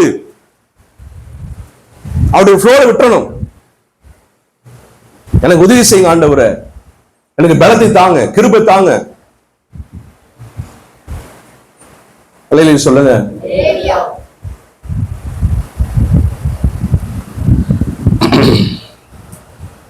எபேசியர் 1:3 நம்முடைய கர்த்தராகிய இயேசு கிறிஸ்துவின் பிதாவாகிய தேவனுக்கு அவர் கிறிஸ்துவுக்குள்ளே உன்னதங்களிலே ஆவிக்குரிய சகல ஆசீர்வாதத்தினால நம்மை ஆசீர்வதித்திருக்கிறார். அல்லேலூயா சொல்லுங்க. அப்ப நமக்கு வைக்கப்பட்டிருக்கிற எல்லாமே சரீர பிரகாரமாக மாறுவதற்கு முன்னாடி, அது மாம்சமாக மாறுவதற்கு முன்னாடி, மாம்சமான வாழ்க்கையில அது நடக்கிறதுக்கு முன்னாடி அது எங்க இருக்குது? ஆவிக்குரிய ஆசீர்வாதங்களா இருக்கிறது. என்ன ஆசீர்வாதம்? ஸ்பிரிச்சுவல் பிளெஸிங்ஸ், ஆவிக்குரிய ஆசீர்வாதங்கள். அப்ப ஆண்டவர் நமக்காக ஆயத்தம் பண்ணி வைத்திருக்கிறது எல்லாமே அது ஆவிக்குரியதா இருக்கிறது. அல்லேலூயா சொல்லுங்க. சரீர சுகமா அது ஆவிக்குரியதா இருக்கு முதல், அப்புறம் சரீரத்துக்கு வரும். சொல்லுங்க, நான் சொல்ல புரியுதா? பொருளாதார ஆசீர்வாதம் ஆவிக்குரிய பிரகாரம் முதல்ல நடக்கணும், வரணும், அப்பதான் இங்க வரும், கையில பொருளாதாரம் வரும். உலக பிரகாரமான ஆசீர்வாதமா அது ஆவிக்குரிய பிரகாரமா நமக்கு வரணும், அதுக்கப்புறம் உலக பிரகாரமா நம்ம கையில என்ன செய்யும்? வரும். சூழ்நிலை ஜெயமா அது ஆவிக்குரிய பிரகாரமா வரணும், அப்பதான் நம்ம சூழ்நிலையில அந்த ஆசீர்வாதம் என்ன செய்யும்? நம்ம சுற்றி பலிக்கும். ஆவிக்குரிய பிரகாரமாக வராம, ஆவிக்குரிய பிரகாரம் ஆசீர்வாதம் நமக்கு வராம இந்த சரீர பிரகாரமாக எந்த நன்மையும் வராது. அல்லேலூயா சொல்லுங்க, சத்தமாலையிலே சொல்லுங்க. அதனாலதான் ஆண்டு சொல்றது ஆவிக்குரிய போராட்டத்தில் போராடு. உன் பிரச்சனைக்கு உன் ஆசை தடை பண்ணுகிற தடைக்கு விரோதமாக, பிசாசுக்கு விரோதமாக, தடுத்து இருக்கிற அந்த தடைகளுக்கு விரோதமாக ஆவிக்குரிய போராட்டத்தை என்ன செய்? போராடு. சரீர போராட சொன்னதா? சொல்லுங்க, நல்லா கவனிங்க. நீ சரீரத்துல போராடு, நம்முடைய யுத்தம் இல்ல ரத்தத்தோடும் மாம்சத்தோடும் இல்ல அப்படி சொல்லிட்டார் ஆண்டவர். நீ மாம்சத்துல போராடாத, நீ சும்மா நில்லு. எதுல போராடு? ஆவியில போராடு. ஆவியில போராடு. இன்னைக்கு ஆவியில நம்ம போராடுறது இல்லைங்க. நான் சொல்ல புரியுதா? நம்ம பிரச்சனை அதுதான். நீ இன்னும் ஆவிக்குரிய வாழ்க்கையில பூர்ணமா வரல. இன்னும் சரீர முயற்சி பண்றோம், சரீரத்துல முயற்சி பண்ணுகிறோம், நம்முடைய மாம்ச பலன்ல முயற்சி பண்ணுகிறோம். அதனாலதான் பிரச்சனை. நீங்க போய் மாம்ச பிரகாரமாக ஒரு மனுஷனை போதித்தோ ஒரு மனுஷனை பேசியோ உங்களால முடியாது அப்படிங்கறதை உணரணும். ஒரு மனுஷன் லட்சியம் நடத்துறீங்கன்னா நீங்க மாம்ச பிரகாரமா அவனுக்கு போதித்தோ நல்ல விஷயங்களை சொல்லியோ புரிய வைத்தோ அவனை ஆண்டுக்குள்ள கொண்டு வர முடியாது. அப்ப நீங்க என்ன போராட்டம் பண்ணணும்? ஆவிக்குரிய போராட்டம் பண்ணணும். ஆவிக்குரிய பிரகாரமா நீங்க செயல்படும் போது அந்த நன்மைகளை பெற்றுக்கொள்ள முடியும். அல்லேலூயா சொல்லுங்க. அப்ப சரீர முயற்சி அற்ப பிரயோஜனம் உள்ளது.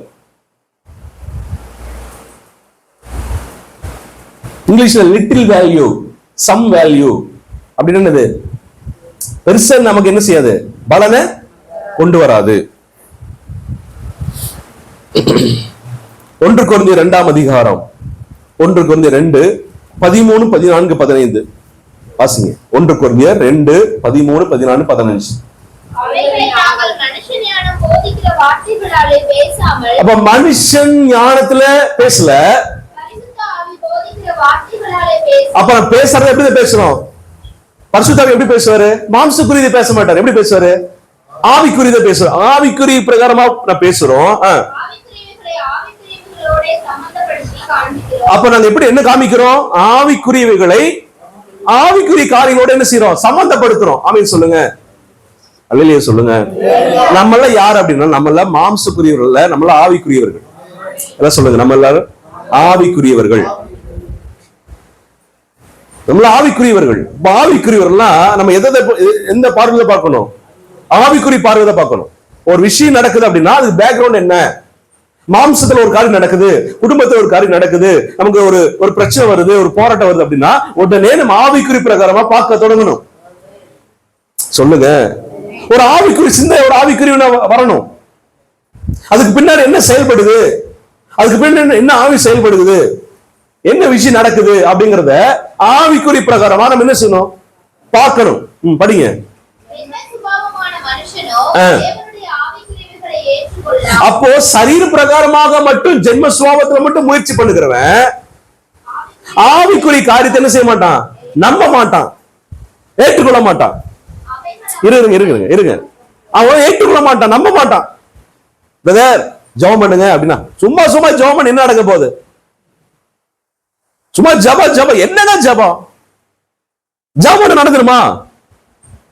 பைபிள் படிங்க. பைபிள் படிச்சு நடந்துருமா? என்ன பிரதர் சொல்லுங்க. பைபிள் படிச்சு நடந்துருமா? என்ன ஜெய் சொல்லு. ஜெபம் பண்றியா? சொல்லுங்க. ஜெபம் பண்ண நடந்துருமா? பிரதர் சர்ச்சுக்கு வாங்க பிரதர், சிஸ்டர் சர்ச்சுக்கு வாங்க, வார சர்ச்சுக்கு ஒழுங்கா வாங்க. என்ன சும்மா சர்ச்சுக்கு வந்தா நடந்துருமா? எனக்கு யாருக்கு பிரச்சனை தெரியுமா? உங்களுக்கு எங்கிட்ட சொல்லியிருக்காங்க. சும்மா சர்ச்சு என்ன சர்ச்சு உங்களுக்கு வேலை பொழப்பு இல்ல. எங்கிட்ட சொல்லியிருக்காங்க. உங்களுக்கு தெரியல, வேலை பொழப்பு இல்ல, இதுக்குன்னு வந்துட்டீங்க, அது உங்க பாடு. எங்களை எதுக்கு சும்மா எங்களுக்கு எத்தனை வேலைக்கு தெரியுமா, எத்தனை பிரச்சனை தெரியுமா? சும்மா சர்ச்சுக்கு வந்து கூப்பிடுறீங்க. இது சொன்னா நம்ப மாட்டாங்க. சொல்லுங்க. ஒருவேளை நாம் ஆவிக்குரிய பிரகாரம் முயற்சி எடுக்கலன்னா இன்னும் மாம்ச பிரகாரமாகவே ஜென்ம சுபாவம் உள்ள மனுஷனை போல வாழ்ந்து கொண்டு அர்த்தம். புரியுதா புரியலையா? சொல்லுங்க.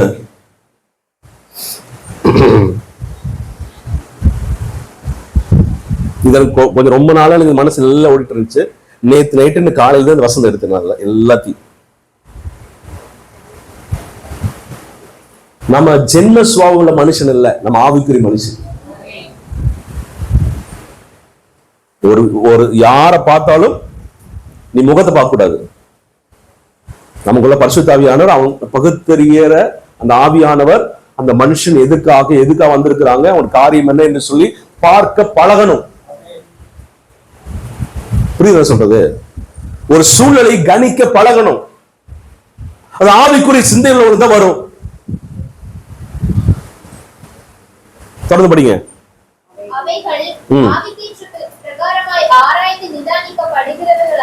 அப்போ எல்லாமே ஆவிக்குறி பிரகாரமாக நிதானித்து ஆராயணும்.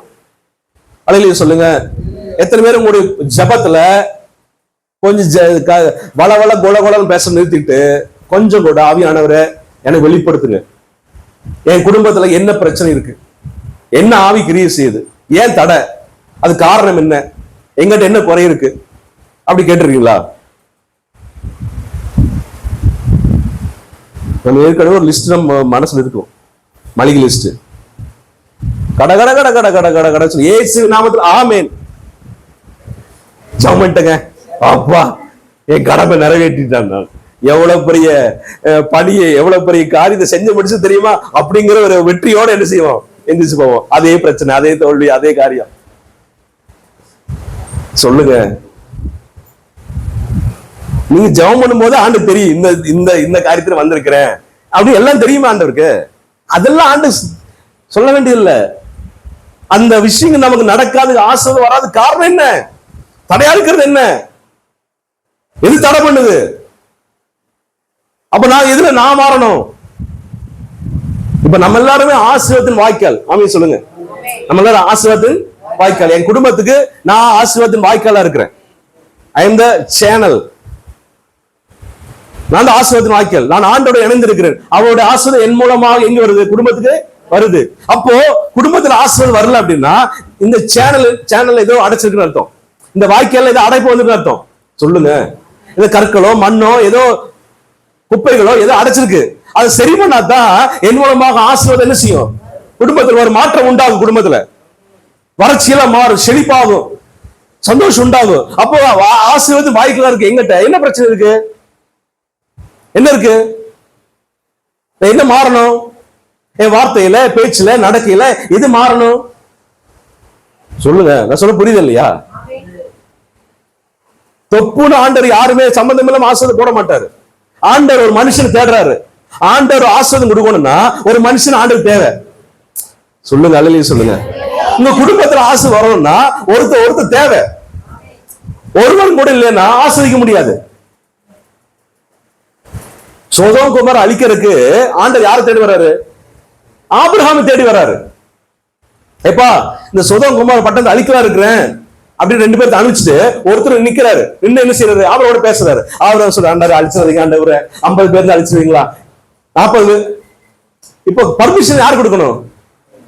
அந்த ஜெபிக்கிறவன் கொடுக்கணும், ஆவிக்குரிய மனுஷன் கொடுக்கணும். சொல்லுங்க, அந்த ஆவிக்குரிய மனுஷன் ஓகேன்னு சொன்னா தான் அழிப்பாரு. அப்ப ஆசீர்வாதத்தின் சேனலாக, ஆசீர்வாதத்தின் ஊற்றாக வாய்க்காலா இருக்குன்னா நம்ம வாய்க்கால் சரியா இருந்துச்சுன்னா ஆட்டோமேட்டிக்கா ஆசீர்வாதம் என்ன செய்யும்? வரும். அப்ப இன்னும் சரி பண்ணணும், நீங்க மாறணும், உங்க ஜப வாழ்க்கை மாறணும், நீங்க ஆவிக்குரிய முயற்சி செய்யணும். மாம்ச முயற்சி இல்ல, மாம்ச முயற்சியில ஒரு பிரயோஜனம் இல்ல, மாறவே மாறாது. அப்ப ஆவிக்குரியோட சம்பந்தப்படுத்தணும், நம்மை சம்பந்தப்படுத்தணும், ஆராய்ந்து பார்க்கணும், நிதானிக்கணும். ஏன் எதற்கு எப்படி நிதானிக்கணும்? ஆவிக்குரிய நிதானம் நமக்கு தேவை. என்ன தேவை? ஆவிக்குரிய நிதானம் தேவை. ஐயோ ஐயோ எல்லாம் புயல் காட்டு வருது, கொந்தளிக்குது, ஐயோ மடிந்து போவோம். யார் சொல்றது? கடலையே பிறந்து கடலையே வாழ்ந்தவங்க யாரு?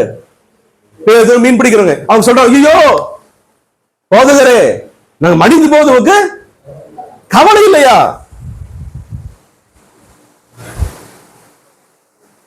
யாரை பயப்படுத்துறாங்க? நான் கவலைப்படுறோம், நீங்க ஏன்டா கவலை இல்லாம கொண்டிருக்கீங்க? நீங்க கவலைப்படுவாங்க, வாங்க எந்திரிங்க, கவலைப்படுங்க. நீங்க என்ன செய்யுங்க? பதறுங்க, நீங்க போராடுங்க.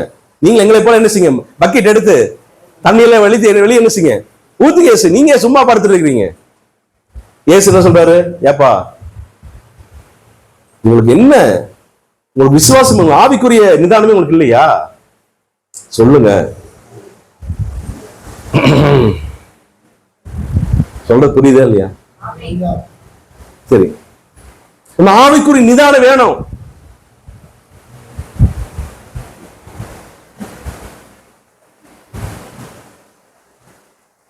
ஒரு விஷயத்த ஆவிக்குரிய பிரகாரம் பார்க்க தொடங்குங்க. ஒரு மனுஷன் வரலையா, நான் ஆவிக்குரிய பிரகாரம் பார்ப்பேன். அவங்க எத்தனை காரணம் சொன்னாலும் சரி. ஒரு மனுஷன் சர்ச்சுக்கு வரலையா, முதல் பாரப்படுறது நான் தான். ஏன்னா அவன் வரலைங்கிறக்கான பாரப்படல, அந்த ஆத்துமாக்கா பாரம், ஆவிக்குறி பார்வை. சொல்லுங்க. ஆவிக்குறி பிரகாரமாக நிதானிக்கணும். தொடர்ந்து படிங்க. படிச்சீங்களா அதையும்? ஆவிக்குரியவன் தான் எல்லாத்தையும் பார்ப்பான். என்ன பார்ப்பான்? மாம்ச பிரகாரம் பார்ப்பான், ஆவிக்குறி பிரகாரம் பார்ப்பான். அப்படிதானே? மாம்ச பிரகாரமா சிந்திக்கிறேன்னு அவனுக்கு ஆவிக்குறி பிரகாரமா சிந்திக்க தெரியாது, பார்க்க தெரியாது. ஆனா ஆவிக்குரியவனுக்கு என்ன தெரியும்? ரெண்டுமே தெரியும். மாம்ச பிரகாரம் தெரியும், ஆவிக்குரிய பிரகாரம் தெரியும். அல்லேலூயா சொல்லுங்க. படிங்க. அவனை யாருமே புரிஞ்சுக்க முடியாது. சொல்லுங்க. அவங்க கேட்பாங்க, எப்படிங்க உங்களுக்கு மட்டும் நடந்துச்சு, எப்படிங்க உங்களுக்கு மட்டும் இந்த காரியம் வந்துச்சு, எப்படி உங்களுக்கு மட்டும் சுகம் கிடைச்சது, எப்படி உங்களுக்கு பிரச்சனை மாறுச்சு அப்படின்னா, எப்பா அவங்களால புரிஞ்சுக்க முடியாதுப்பா. நான் ஆவிக்குரியவன், நான் ஜெபிச்சா நடக்கும்பா. நான் ஆவிக்குரியவன், நான் ஆவிக்குரிய பிரகாரமா செயல்பட்டேன்னா என் வாழ்க்கையில என்ன செய்யும்? ஆவிக்குரிய பிரகாரம் மாற்ற வரும், சரீர பிரகாரம் என்ன செய்யும்? மாற்ற வரும். மற்றவ யாருனாலும் நிதானிக்க முடியாது, புரிஞ்சுக்கவே முடியாது, அண்டர்ஸ்டாண்ட் பண்ண முடியாது. என்ன நம்ம ஆவிக்குரியவர்கள். அல்லேலூயா சொல்லுங்க. மாம்ச பிரகாரமாக முயற்சி வேண்டாம். ரோமர் 8:5.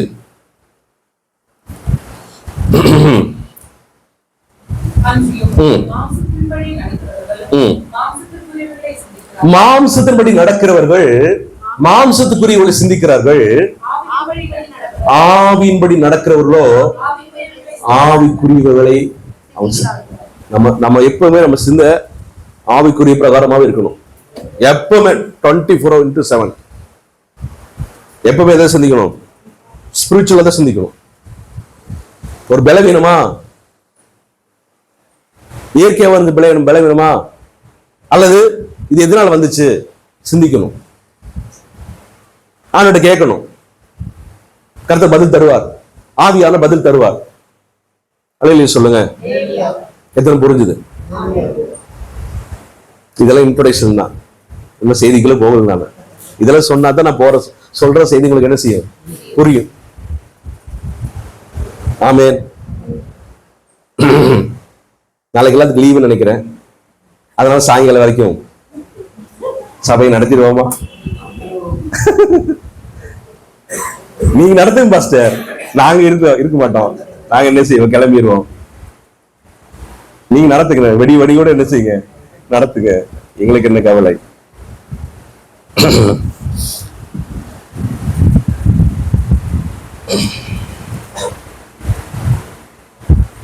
நாம் ஜெயத்தை பெறுவதற்கு ஆவிக்குரிய பிரகாரமாக நாம் செயல்பட்டால் ஒழிய நமக்கு ஆசீர்வாதமும் ஜெயம் என்ன செய்யாது?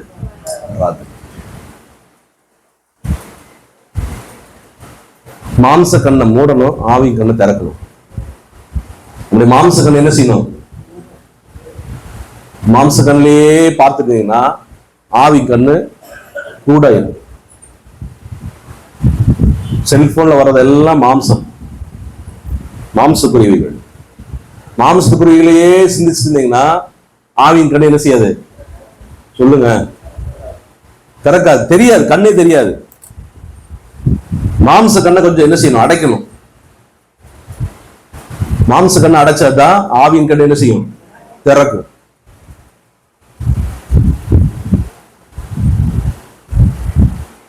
உலக பிரகாரமா காரியத்தை பார்க்கறதுல நிறுத்திட்டு ஆவிக்குறியில பார்க்க தொடங்கணும். நான் முதல்ல சொன்ன 2 சொன்னேன். கோழியா இருக்க கூடாது, கழுகா மாறணும். கோழி தான் பூமிக்குரிய காரியங்களையே பார்த்துட்டு இருக்கும். கழுகு உன்னதக்குரிய காரியங்களை பார்க்கும். அதோடைய பிக்சர், பிக் பிக்சர் அதெல்லாம் கிளீனா தெரியாது. மேல போயிடுச்சுன்னா எல்லாம் விட்டு வெட்ட வெளிச்சம் தெரியும். யாரு எங்க இருக்காங்க, என்ன நடக்குது, என்ன விஷயம் அப்படிங்கிற எல்லாம் யாருக்கு தெரியும்? கழுகுக்கு தெரியும். அதான் ஆவிக்குறி பார்வை. நாமே ஒரு விஷயத்த நம்ம அப்படி பார்க்கணும்.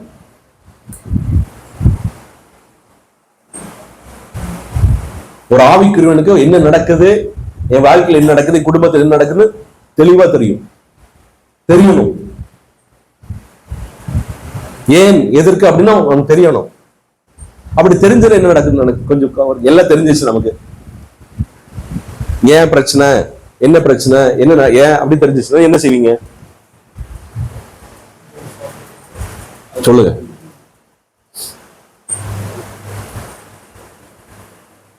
ஒரு கம்ப்யூட்டர் இன்ஜினியர் இருக்கிறான், ப்ரோக்ராம் இன்ஜினியர் இருக்கிறான். ஒரு பிரச்சனை, ஒரு சாஃப்ட்வேர்ல பிரச்சனை ஆயிடுச்சு. அவன் போட்டு பார்க்கறான், கண்டுபிடிச்சிட்டான். மற்றவங்களுக்கு தெரியல. இவன் நல்லா எல்லாம் தெரிஞ்சவன் போட்டான், டக்குனு தெரிஞ்சிச்சு. இதுதான் விஷயம் தெரிஞ்சிச்சு. என்ன செய்வான் சொல்லுங்க? என்ன செய்வான்? 2 பட்டன் தான், டக்டக்மா என்ன ஆயிரும், ப்ராப்ளம் சால்வ். தெரிஞ்ச உடனே சரியாயிரும். இது சாத்தான் வந்துச்சு அப்படின்னா, சாத்தான் இப்ப சாத்தான் இது வரைக்கும் மறைஞ்சிருப்பான். கவனிங்க, சாத்தானுடைய குணம் என்னன்னா மறைஞ்சிருப்பான். யாராவது அவன் இதனாலதான் பிரச்சனை தெரிஞ்சுச்சுன்னா, அவனோட காரியம் வெளியரங்கம் ஆயிடுச்சுன்னா, அதனால அதுக்கப்புறம் அவனால இருக்க முடியாது. திருப்பி சொல்றேன், எத்தனை சொல்ல புரியுது? அவன் வெளிப்பட்டான்னு வச்சுங்க, அதுக்கப்புறம் அவனால இருக்கவே முடியாது. அவ்வளவு விஷயம். அவன் மறைஞ்சிருக்கிற வரைக்கும் அவன் பலம். யாருக்கு? சாத்தானுக்கு. மறைஞ்சு செயல்படுற வரைக்கும் பலம்.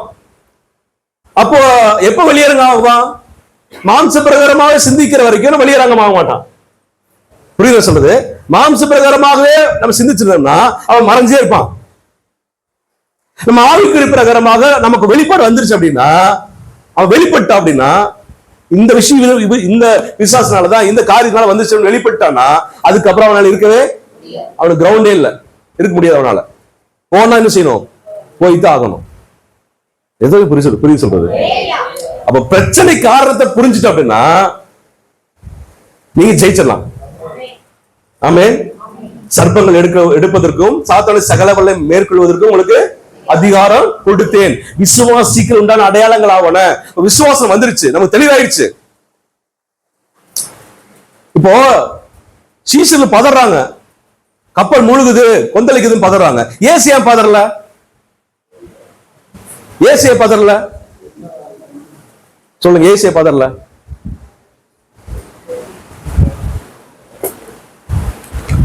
ஏசியா பதறல அப்படின்னா, இந்த புயல் காற்று யாருனால் வந்ததுன்னு யாருக்கு தெரியும்? இயேசு தெரியும். இந்த புயல் காற்று யாருனால் வந்தது அப்படின்னு யாருக்கு தெரியும்? இயேசு தெரியும். எடுத்து வாசிங்க அந்த வசனம், அந்த பகுதி எங்க இருக்கு?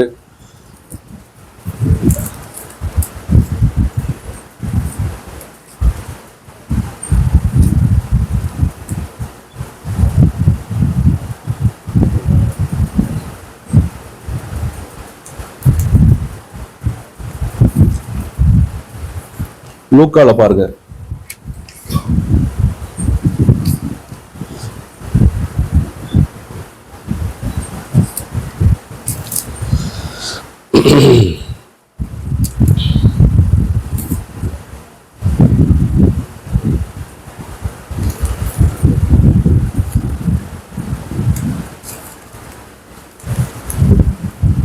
எடுத்துட்டீங்களா?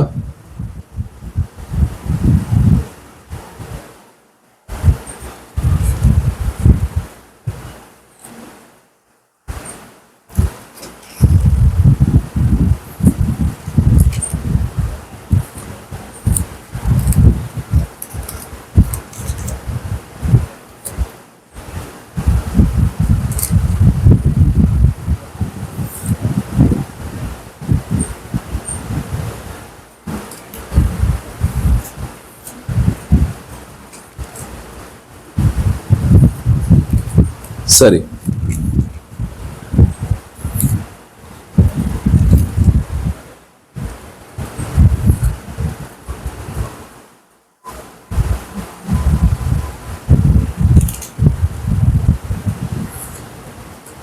அந்த கல்லறையின் மத்தியில கட்டப்பட்டவனாக இருந்த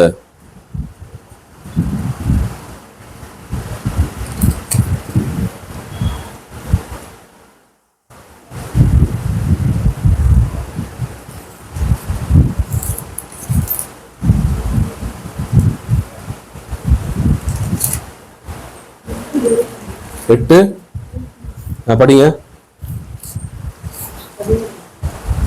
கடவுள் ஓடுகையில் அவர் நித்திரையாயிருந்தார். அப்பொழுது கடலிலே பெருங்காற்றுண்டானதால் அவர்கள் மோசமடையத்தக்கதாய் படகு ஜலத்தினால் நிறைந்தது. அவர்கள் அவரிடத்தில் வந்து, ஐயரே ஐயரே, மடிந்து போகிறோம் என்று அவரை எழுப்பினார்கள். அவர் எழுந்து காற்றையும் ஜலத்தின் கொந்தளிப்பையும் அதட்டினார். உடனே அவைகள் நின்று போய் அமைதி உண்டாயிற்று. அவர் அவர்களை நோக்கி, உங்கள் விசுவாசம் எங்கே என்றார். அவர்கள் பயந்து ஆச்சரியப்பட்டு, இவர் யாரோ காற்றுக்கும் ஜலத்துக்கும் கட்டளை இடுகிறார், அவைகளும் இவருக்கு கீழ்ப்படுகிறதே என்று ஒருவரோடு ஒருவர் சொல்லிக் கொண்டார்கள். இன்று கலிலேயாவுக்கு எதிரான கதரணியருடைய நாட்டில் செய்தார்கள். அவர் கரையில் இறங்கின போது நெடுநாளாய் பிசாசுகள் பிடித்தவனும் வஸ்திரம் தெரியாதவனும் வீட்டில் தங்காமல் பிரேத கல்லறைகளிலே தங்கினவனுமாயிருந்த அந்த பட்டணத்து மனுஷன் ஒருவன் அவருக்கு எதிராக வந்தான். அவன் இயேசுவை கண்டபோது கூக்குரலிட்டு அவருக்கு முன்பாக விழுந்து, தேவனுடைய குமாரனே, எனக்கும் உமக்கும் என்ன, என்னை வேதனைப்படுத்தாதபடிக்கு உங்களை வேண்டிக் கொள்கிறேன் என்று மகா சத்தத்தோட சொன்னான். அந்த அசுத்த ஆவி அவனை விட்டு போகும்படி இயேசு கட்டளையிட்டபடினாலே போது. எப்ப கட்டளையிட்டாரு?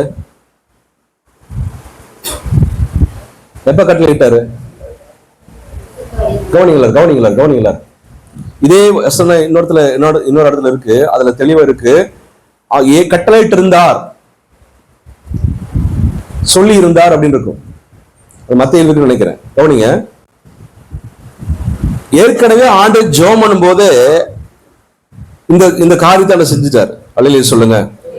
அல்லேலூயா.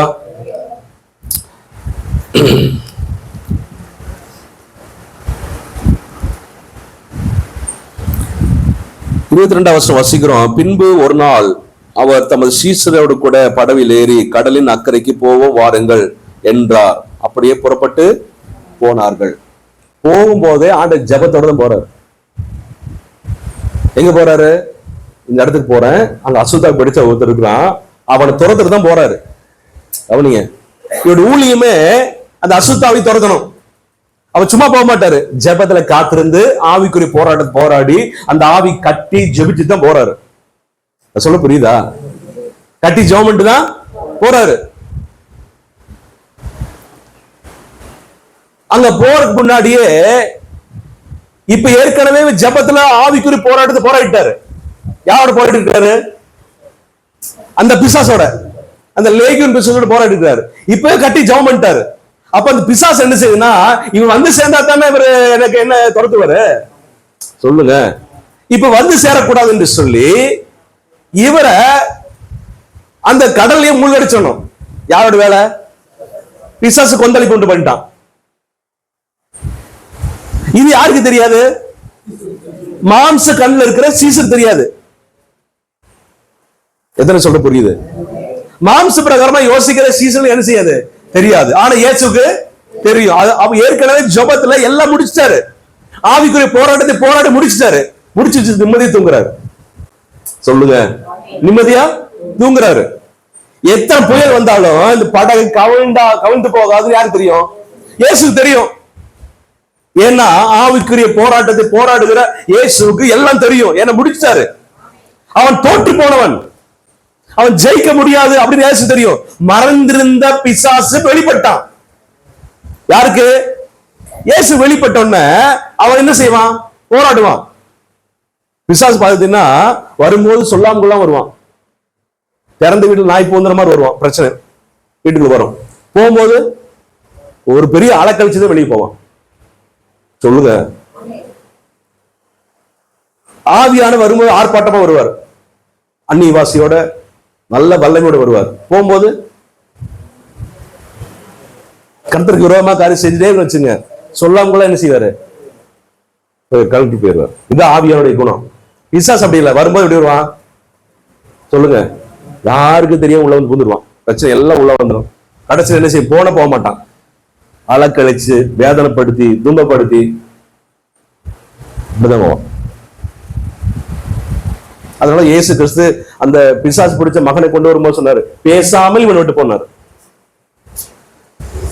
ஒண்ணும் செய்யக்கூடாது, அமைதியா போயிரு, பேசாம போயிரு.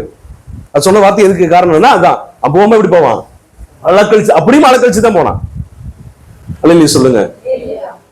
இப்ப இயேசு பிசாசு கட்டி இருந்தார். இப்ப நேரடி வந்தோடனே இயேசு ஒண்ணுமே சொல்லுங்க. அதை பாருங்க, அழகா போட்டு பாருங்க. 26 வசனம். பின்பு கலிலேயாவுக்கு எதிராக கதரேனருடைய நாட்டில் சேர்ந்தார்கள். அப்பொழுது கள்ளர் இருந்து நெடுநாளாய் பிசாசுகள் பிடித்தவனும் வஸ்திரம் இல்லாதவனும் வீட்டில் தங்காமல் பிரேத கல்லறையிலே தங்குமா இருந்த அந்த பட்டணத்து மனுஷன் ஒருவன் அவருக்கு எதிர்கொண்டு வந்தார். அவன் தான் வர்றான். இவர் போல வந்து எல்லா படம் இறங்கி இருக்கிறார். இறங்கினா ஓடி வந்துட்டான். வந்து என்ன சொல்றான்? ஆண்டவரே, கூக்குரட்டு, உன்னதமான தேவனுடைய குமாரனே, என்னை வேதப்படுத்த எதுக்கு வந்தீங்க? எப்படி வந்து அவன் கேட்கறேன்னா, எப்படி வந்தீங்க? நானும் கொல்றதுக்கு ரெடி பண்ணுனேன், எப்படி வந்தீங்க? அப்போ அந்த காற்றையும் கடலையும் அதட்டும் போது பிசாசுல அதட்டி இருக்காரு. சொல்லுங்க, இந்த பிசாசு அதட்டக்கூடிய எல்லா போராட்டத்தையும் ஏற்கனவே செஞ்சுட்டாரு. ஜபத்துல முடிச்சாச்சு. இப்ப அங்க வந்து ஒரு பிரச்சனை ஒண்ணு இல்ல. எல்லா ஜபத்துல எல்லா ஆவிக்குறி போராடணும்னா இங்க சொல்றாரு, பேசாம போப்பா, இவர் விட்டு போ, வேண்டிக் கொண்டு சொன்ன போயிடுச்சு. இப்ப நம்ம ஒரு பிசாசு ஓட்டுறோம். எப்ப ஓட்டுறோம்? போடுங்க 3-4 போசம், வாங்க போ போ போ, என்ன செய்ய மாட்டேங்குது. நாம எத்தனை போராடுறோம்? ஏசு என்ன போராடினாரு? போனா போயிடுச்சு. ஏன்னா அந்த போராட்டத்துல ஆவிக்குறி வாழ்க்கையில ஜபத்துல முடிச்சுட்டாருங்க. ஜபத்துல முடிச்சாச்சு. நான் சொல்றது புரியுதா இல்லையா? நீங்க ஜபத்துல ஆவிக்குரிய போராட்டத்தை ஆவிக்குரிய பிரகாரம் நீங்க போராட்டிட்டீங்கன்னா வெளி பிரகாரமா ஆசீர்வாதம் தானா வந்துடும்.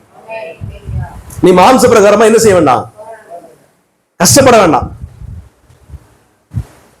ஒரு பிரதர் சொன்னாரு, சர்ச்சுக்கு வரதில்ல பாஸ்டர், எனக்கு நிறைய கடன் இருக்கு. நான் சொன்னேன், நீங்க உழைச்சு சம்பாரிச்சு கஷ்டப்பட்டு ஓவர் டைம் செஞ்சு அந்த பிசினஸ் இந்த பிசினஸ் எல்லாத்தையும் பண்ணாலும் கூட உங்க கடன் அடைக்க முடியாது. உங்க மாம்ச பிரகாரம் எத்தனை முயற்சி கடன் அடைக்க முடியாது. நீங்க என்ன செய்யணும்? கர்த்தர் சித்தத்தை ஒப்பு கொடுங்க, ஜெபம் பண்ணுங்க. கர்த்தர் உங்களுக்கு என்ன செய்வாரு? கடனை அடைச்சு உங்களுக்கு மேல கொண்டு வருவார். கர்த்தரால முடியும். சொன்ன இந்த விஷயம் மாம்ச பிரகாரம் முயற்சி ஒரு பலனை கொண்டு வராது. அல்லேலூயா சொல்லுங்க. ஒரு பலனையும் கொண்டு வராது. ஆவிக்குறி பிரகாரமா செயல்படணும். ஆவிக்குறி பிரகாரமா என்ன செய்யணும்? போராடணும். ஆமென், ஆமென் சொல்லுங்க. நான் தொடர்ச்சி அடுத்த வாரம் நம்ம தியானிக்க போறோம். இப்ப இயேசு கிறிஸ்து இப்ப இந்த சொன்ன ஒரு பட்டியல் போட்ட நோவா, அப்புறம் யோசேப்பு, தாவீது, அப்புறம் தானியேலு, பவுல், இயேசு, இவங்கெல்லாம் என்ன செஞ்சாங்கன்னா அவங்க எப்படிப்பட்ட வாழ்க்கை வாழ்ந்தாங்க? ஆவிக்குரிய வாழ்க்கை. மாம்ச பிரகாரமா வாழ்ந்தாலும் கூட அவங்க பார்வை முழுவதும் ஆவிக்குறி பிரகாரமான பார்வை. ஆவிக்குரியது ஆவிக்குரியது ஆவிக்குரியது ஆவிக்குரியது. அவன் செயல்பாடு முழுவதும் பிரயாசங்கள் முழுவதும் ஆவிக்குறி பிரயாசங்கள். அதுதான் முக்கியம். அந்த ஆவிக்குறி பிரயாசங்களை நாம் செய்வோமானால் நமக்கு ஜெயத்தை பெற்றுக் கொள்ளலாம். ஆமென். நான் முதலே ஒரு உண்மை சொல்லியிருக்கிறேன். முன்ன கத்தியில 1000 முறை மரத்தை வெட்டினாலும் வெட்டுவதை விட நல்ல தீட்டு ஷார்ப் பண்ணிட்டு 4 விட்டுல அந்த மரத்தை என்ன செய்யலாம்? வெட்டி சாச்சலாம். எதுன்னு சொல்ல புரியுது?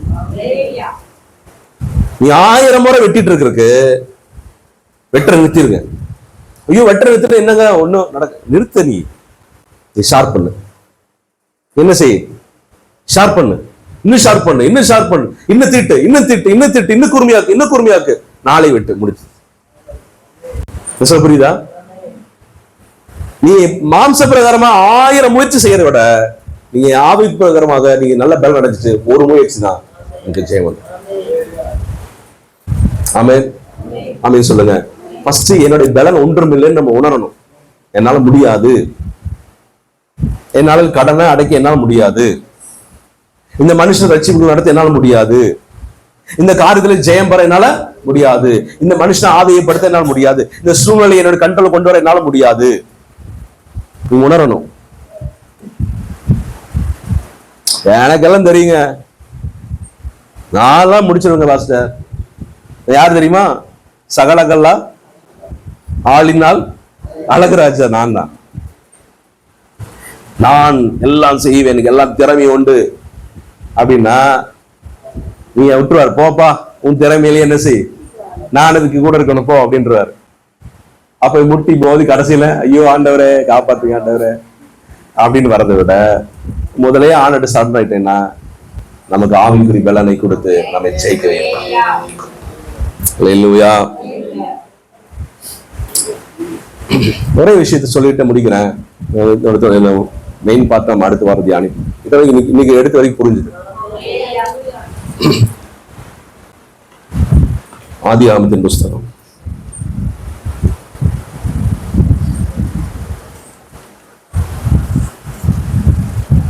6ஆம் அதிகாரம்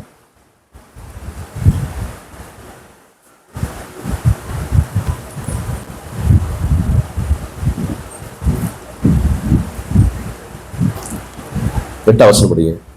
நோவாவுக்கோ கர்த்தருடைய கண்களுக்கு கிருபை கிடைத்தது. நோவாவின் வம்ச வரலாறு. நோவா தன் காலத்தில் இருந்தவர்களுக்குள்ளே 22 படிங்க. நோவா அப்படியே செய்தான். தேவன் தனக்கு கட்டளையிட்டபடி எல்லாம் அவன் செய்து முடித்தான். போதும். 9ஆம் வசனம் நோவா படிங்க. நோவாவின் வம்ச வரலாறு. நோவா தன் காலத்தில் இருந்தவர்களுக்குள்ளே நீதிமானும் உத்தமனுமாய் இருந்தான். நோவா தேவனோட சஞ்சரித்துக் கொண்டிருந்தான். இதா விடை. நோவா தேவனோடு சஞ்சரித்துக் கொண்டிருந்தான். இங்கிலீஷ்ல நோவா வாக்ட் வித் காட். அது அப்படிதான் இருக்கு, ஃபெலோஷிப் வித் காட். நோவா தேவனோடு சஞ்சரித்துக் கொண்டிருந்தான், ஃபெலோஷிப் நடந்தான். நீ யாரோட நடக்கிறீங்க?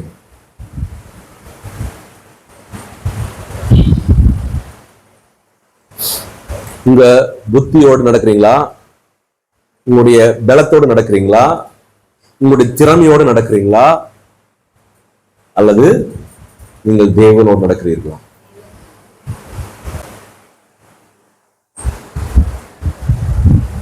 நாம் இதுவரைக்கும் யாருமே தேவனோடு நடக்கலைன்னு நான் சொல்றேன். நீ என்ன சொன்னாலும் சரி. நீங்க தேவனோடு நடந்திருந்தீங்கன்னா நீங்க ஜெயமா வாழ்ந்திருப்பீங்க. நீங்க தேவனோடு நடந்திருந்தீங்கன்னா சொல்லுங்க, ஆசீர்வாதம் வாழ்க்கை வந்துடும். நீங்க உங்களுக்கு மட்டும் இல்ல, அனைவருக்கு ஆசீர்வாதம் ஆகும். சொல்லுங்க. பிரச்சனை இருக்கு ஒரு பக்கம், அது இருந்துட்டு போட்டோம், ஆனா நான் ஆசீர்வாதம் இருப்பேன். சொல்லுங்க. தேவனோட இன்னும் நடக்கல நடத்த எதனா புரியுது? இன்னும் தேவனோடு நடக்க ஆரம்பிக்கல.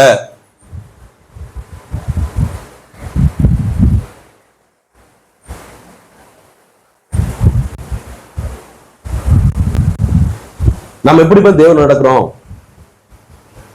இயேசுவே ஞாயிற்றுக்கிழமை 9 மணில இருந்து 11:30 வரைக்கும் அல்லது 12 மணி வரைக்கும் உங்களுக்கு அப்பாயின்மெண்ட். யாருக்கு? இயேசுக்கு அப்பாயின்மெண்ட் கொடுத்துருக்கிறோம். 9 மணிக்கு வருவோம், 9 மணில இருந்து 12 மணி வரைக்கும் இயேசுவோடு நடப்போம். அப்புறம் இயேசுவே எப்ப கூப்பிடுறனோ அப்ப வாங்க. அப்படி என்ன செய்வோம்? நம்ம வாழ்க்கையில என்ன செய்வோம்? நடக்க தொடங்கிட்டு எப்பப்பெல்லாம் பிரச்சனையோ அப்பப்பெல்லாம் 108க்கு போன் பண்ற மாதிரி அப்பப்பெல்லாம் இயேசுக்கு போன் பண்ணுவோம். வாங்க நடங்க, வாங்க எங்கூட நடங்க, வாங்க இயேசு வாங்க, கொஞ்சம் ஹெல்ப் பண்ண வாங்க அப்படின்ட்டு. ஹெல்ப் முடிஞ்சுதா? அப்புறம் நன்றி இயேசுவே, கோடான கோடி நன்றி இயேசுவே, போயிட்டு வாங்க இயேசு, அப்ப பத்திரம் போயிட்டு வாங்க அப்படின்னு வழி அனுப்பி வச்சுட்டு நம்ம என்ன செய்வோம்? நாம நடந்துட்டு இருக்கோம். இது இயேசுவோடு நடக்கிறது இல்ல. நான் சொல்ல புரியுதா? நோவா தேவனோடு சஞ்சரித்தான். 150 வருஷம் அந்த பேலை கட்டுறதுக்கு எத்தனை வருஷம்? 150 years தேவனோடு நடக்கிறான். பாருங்க, நடக்கிறான், பிரசவம் பண்றான். நீங்க கொஞ்சம் நினைச்சு பாருங்க, நோவாவுடைய விஷயங்கள் கற்பனை பண்ணி பாருங்க. அவன் எப்படிப்பட்ட வாழ்க்கை, எப்படிப்பட்ட உலகத்தில் வாழ்றான் தெரியுமா? எல்லாம் மோசம், நித்தம் மோசமான சிந்தனை, நித்தம் அருவருப்பான வாழ்க்கை அவனை சுற்றிலும். சொல்லுங்க, எல்லாரும் அவன் மோசமான வாழ்க்கை, எல்லாம் அழிஞ்சு கொன்றோன்னு இவனு உயிரோடு கூட ஆண்டவன் எழுப்பிட்டாரு. நோவா எப்படி நடக்கிறது தெரியுமா? கர்த்தருடைய பார்வையில கிருபை கிடைத்தது. நோவாவோ அவன் தேவனோடு சஞ்சரித்தான். ஏய் மாப்பிள்ள வாப்பா, வரல, எனக்கு ஆண்டவர் இருக்கிறார், அவரோட சஞ்சரிக்கிறது, அவரோடு நடக்கிறது. ஆண்டவர் பெரிய பொறுப்பு கொடுக்கிறார், பெரிய கப்பல் கட்டணும். எப்படி கட்டணும் தெரியாது, ஒண்ணும் தெரியாது. கர்த்தர் சொல்லி கொடுக்கிறார், இப்படி கட்டு, இப்படி கட்டு, இப்படி கட்டு. அவனுக்கு யார் உதவி வந்திருப்பா? யார் ஹெல்ப் பண்ணிருப்பா? அவ்வளவு பெரிய பொறுப்பை செய்யறது யார் ஹெல்ப் பண்ணிருப்பா? கர்த்தர் பண்ணாரு. கர்த்தர் வீட்டை கட்டார் ஆகில், கர்த்தர் கட்டி கொடுத்தாரு, உதவினார் ஆண்டவர்.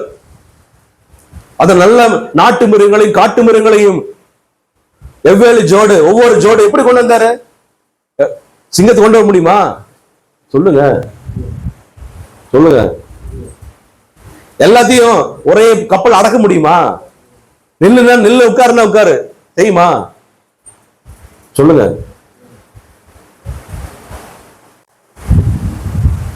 நம்ம 2 பசங்களை வச்சுட்டு ஒண்ணும் முடியல. சில பேர் ஒருத்தர் வச்சு சமாளிக்க முடியல. சொல்லுங்க,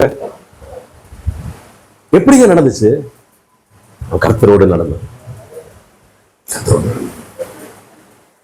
நீங்க ஒரே காத்து ஒப்பு கொடுங்க. மாம்சத்தை எல்லாம் விட்டுட்டு நான் கர்த்தரோடு நடக்கிறேன். I want to walk with God. கர்த்தர் இந்த உலகத்திலேயே ஜெயமா நடத்தி கொண்டு போய் அந்த பரலோக ராஜ்யத்துல ஜீவ கிரீடத்தை கொடுத்து அவரோடு ஆளுகை செய்ய வரைக்கும் நம்மோடு நடந்து நம்மை ஆசிரியர் எதிர்ப்பு கொடுக்குறீங்க. நாம் யாரும் எழுந்து